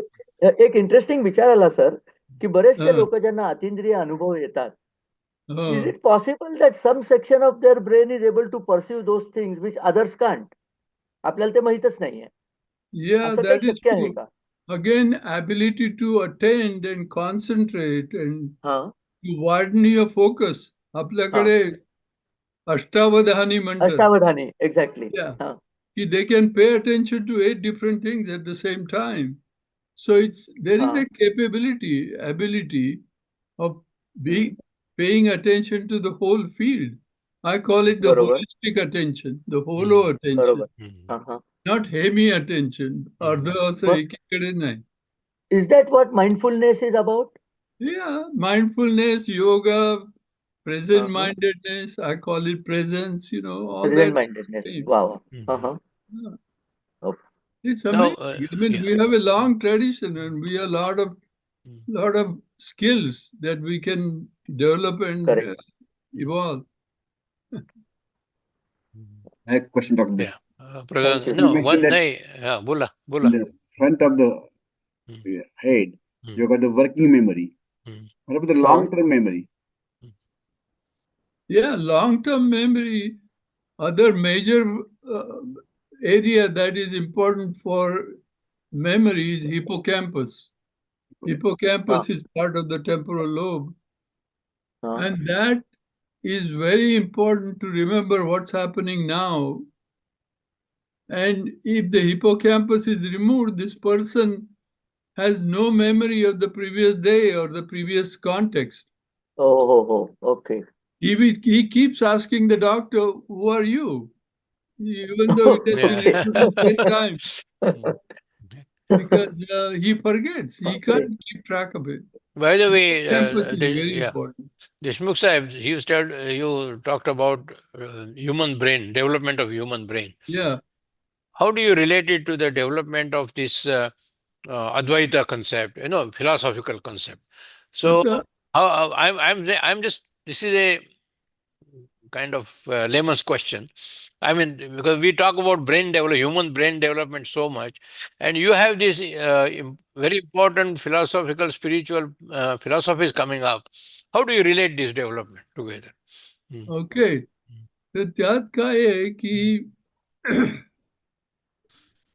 instead of paying attention to this or that, you develop the ability to pay attention to the whole field. That means not only to your own person, your body, mind, and self, but also the whole situation. So you develop a sort of holistic attentiveness, what I call the hollowness, the wholeness of the moment. I call it, in fact, I wrote a poem called The Wholeness of the Moment. I was on the dock facing the St. John's River, and I took a photo of hundreds of seagulls flying across at the sunset time. So the sunset sky was there, hundreds of birds were flying. I was videotaping that, and I was full of joy, happiness, peace. So that was a holistic moment. Correct. And this holistic movement, and I wasn't there as Vinod or ego. I Correct. was totally immersed in that experience. So that immersive experience is, in a way, wholeness of the moment. That is Advaita. That is non-duality. That is There was Advaita. no duality. That is universal consciousness. Universal Yeah, consciousness. universal consciousness or big, the Yeah, vast space. Akashavad anantoham ghatavat prakrutam jagat. Iti jnanam tathaitya na tyago na graho laya. Ashtavakra गीतेमध्ये अद्वैताचं आहे की मी बरं त्या का आकाशा एवढा मोठा झालोय. The whole thing Yeah. has become. Virkar यांना काही प्रश्न आहे. विरकर बोला. शिरीषजी बोला. अद्वैताच्या संदर्भामध्ये असं आहे की माइंड आणि बॉडी त्याच्या पलीकडे अद्वैत आहे. खरं आहे. Okay. Mind body becomes part of the object. नाही the it's an object. So body and mind. It's not the self, it's not the sakshi. आपण साक्षी भाव, आपण साक्षी. बरोबर आहे. पण बॉडी आणि माइंडच्या पलीकडे गेलं तर बॉडीमध्ये ब्रेन आला. लक्षात आलं का? Also, there is a field of बॉडीमध्ये ब्रेन awareness. आला. So Advaita says, let me complete. Yeah. Okay, please. Advaita says that you are beyond all this. And आता हार्ड प्रॉब्लेम ऑफ कॉन्शियसनेस सगळीकडे हाच येतोय. सायंटिस्ट आर बॅफल्ड की consciousness is not in brain. Consciousness so it's a entirely different subject. Swami Chinmayananda म्हणायचे, स्वामी चिन्मयानंद त्यांची body, mind and intellect. What you are talking about is at intellectual level. You see the oneness of the universe, maybe. So you go beyond body and mind, and so you come at an intellectual level. It's a BMI. That's what he always used to emphasize. What do you think of that? Does it make sense? Yeah, Advaita basically समाधीच्या पलीकडे अद्वैत आहे. अच्छा. Actually रामदासांचं ते आहे ना की विवेके देहबुद्धी सोडून द्यावी आणि मुक्ती भोगीत जावी. म्हणजे देहबुद्धी हा जो प्रकार आहे, that is where your body and mind पकडलेलं असतं. त्याच्यातनं गेलात की you go in to the next level. All said and done, whatever there are so many advances which have happened in neurology, पण अजून सुद्धा कॉन्शियसनेसचं लोकेशन सापडलेलं नाही ना. ते म्हणले सीट ऑफ कॉन्शियसनेस नाही माहिती. मी एक आर्टिकल पब्लिश केलं आहे की I differentiated between consciousness and awareness. Consciousness with contents. There are some contents, this and that. In pure awareness, there are no contents. It is the whole field, the whole unified field of awareness. The whole unified field of awareness, whether you call it Atman, Brahman, whatever you want to call that, divine, that is the whole unified field of awareness. So, so I differentiated between consciousness and awareness. I published that article. Yeah. And I'll be happy to share it. Can you get the copy for us? Share करू शकाल का? जरूर. येतील. माझ्याकडे पाठवा, मी सगळ्यांना पाठवतो. यांच्या आहेत ईमेल्स. सुप्रिया मॅडम, तुम्हाला काही प्रश्न आहे? पाटील मॅडम, काही आहे प्रश्न? नाही काही नाही. विनोद दादांना ओळखते मी, तर त्याच्यामुळे मी ऐकते. तुम्ही फ्लोरिडा मध्ये आहात का? नाही, मी डॅलस मध्ये आहे. अच्छा. विनोद दादांसोबत कनेक्टेड आहे, तर त्याच्यामुळे म्हणून मग मला तेच म्हणजे धर्माचं इव्होल्युशन होत आहे आणि माझे मुलं इथे वाढतात आहे, तर मला तेच आहे की कसे संस्कार द्याव, कसे द्याव आणि काय नाही, तर त्या म्हणजे संदर्भात सगळं मला ऐकायचं होतं. तर आता पुढे मी कनेक्ट अजून जास्त होईल. पुढे येईल ते जरा. आता फार सुरुवात झालेली आहे. नाही, पण मला तेच म्हणजे मी बाबांची काल खूप डिस्कस करत होते, तर बाबांना मी तेच म्हणाले की निसर्गाने सगळ्यांना एकच बनवलंय. आपण नंतर स्त्री पुरुष झालो आणि मग त्याच्यानंतर धर्म आले, तर कशाला एवढं फाईट करतो आपण की बाबा ख्रिश्चनिटी कशाला, मुस्लिम कशाला, हे आपल्या म्हणजे आपण सगळे एकच आहोत, तर कशाला एवढं भांडण करतो. तर त्यांनी सांगत होते त्यांचे पर्स्पेक्टिव्ह, पण मला ते पटायला तयार नव्हतं. त्यांनी सांगितले की 4 वर्ण आहेत, त्या वर्णांमधनं आपण कळतं की बाबा कुठल्या वर्णाचे लोक कसे वागतात, काय वागतात, त्याची बुद्धिमत्ता कशी आहे, त्यांनी कसे व्यवहार आहेत, त्याच्यावरनं तुला ठरवायला पाहिजे की काय आहे म्हणून असं एक्सप्लेन करत होते त्यांनी मला. पण नेने साहेब म्हणल्याप्रमाणे कॉम्पिटिशन आहे ना सगळ्या रिलिजन मध्ये. Correct. आमचंच Resource रिलिजन चांगला, competition. आमचंच बरोबर. रिलिजन चांगला आणि आमचंच रिलिजन उद्धार होईल असं म्हणतात. त्यामुळे हे नाही, संपत त्याच्या मागे डॉमिनेशनची इच्छा आहे. That is the problem. That is exactly world dominate करायचंय. ऍब्सोल्युटली ऍब्सोल्युटली या. नाही, पण एंड ऑफ द डे आपण फक्त मनुष्य आहोत, ह्या सोल मधनं जातो निघून, शरीर आहे, नश्वर आहे. एवढं त्रास, म्हणजे खूप जणांचं खूप ऐकलेलं आहे की खूप त्रास होतो आणि हे सगळं त्रासामध्ये ते करतात. कारण का लव्ह जिहादचं भरपूर झालं, ख्रिश्चनिटीचं. म्हणजे आपण सगळे पिक्चर वगैरे बघतो तर खूप डिस्टर्बिंग वाटतं की एवढं का बरं असं सहन करावं लागतं आपल्याला. म्हणजे आयुष्य सिंपल आहे, आपण खूप कॉम्प्लिकेट करून टाकलंय. असं झालं. आणखी काही कोणा प्रश्न आहेत? नाहीतर या नोटवर I think we should close आणि look forward to the next presentation. Nene साहेब, thank you very much Rameshji for a wonderful audience आणि No, let us thank Vinodji Bhate सरांनी तुम्हाला इथे त्यामुळे आपण कनेक्ट झालो. ते सगळे त्यांचाच कॉन्टॅक्ट जास्त आहे सगळ्यांशी, जास्ती करून. थँक्यू. आणि विनोदजी थँक्यू, तुम्ही पहिल्यापासून याच्यामध्ये आहात आणि your contribution are very important. तुम्ही जॉईन व्हा पुढच्या याला. थँक्यू. कारण thanks everyone for joining and let us continue this dialogue.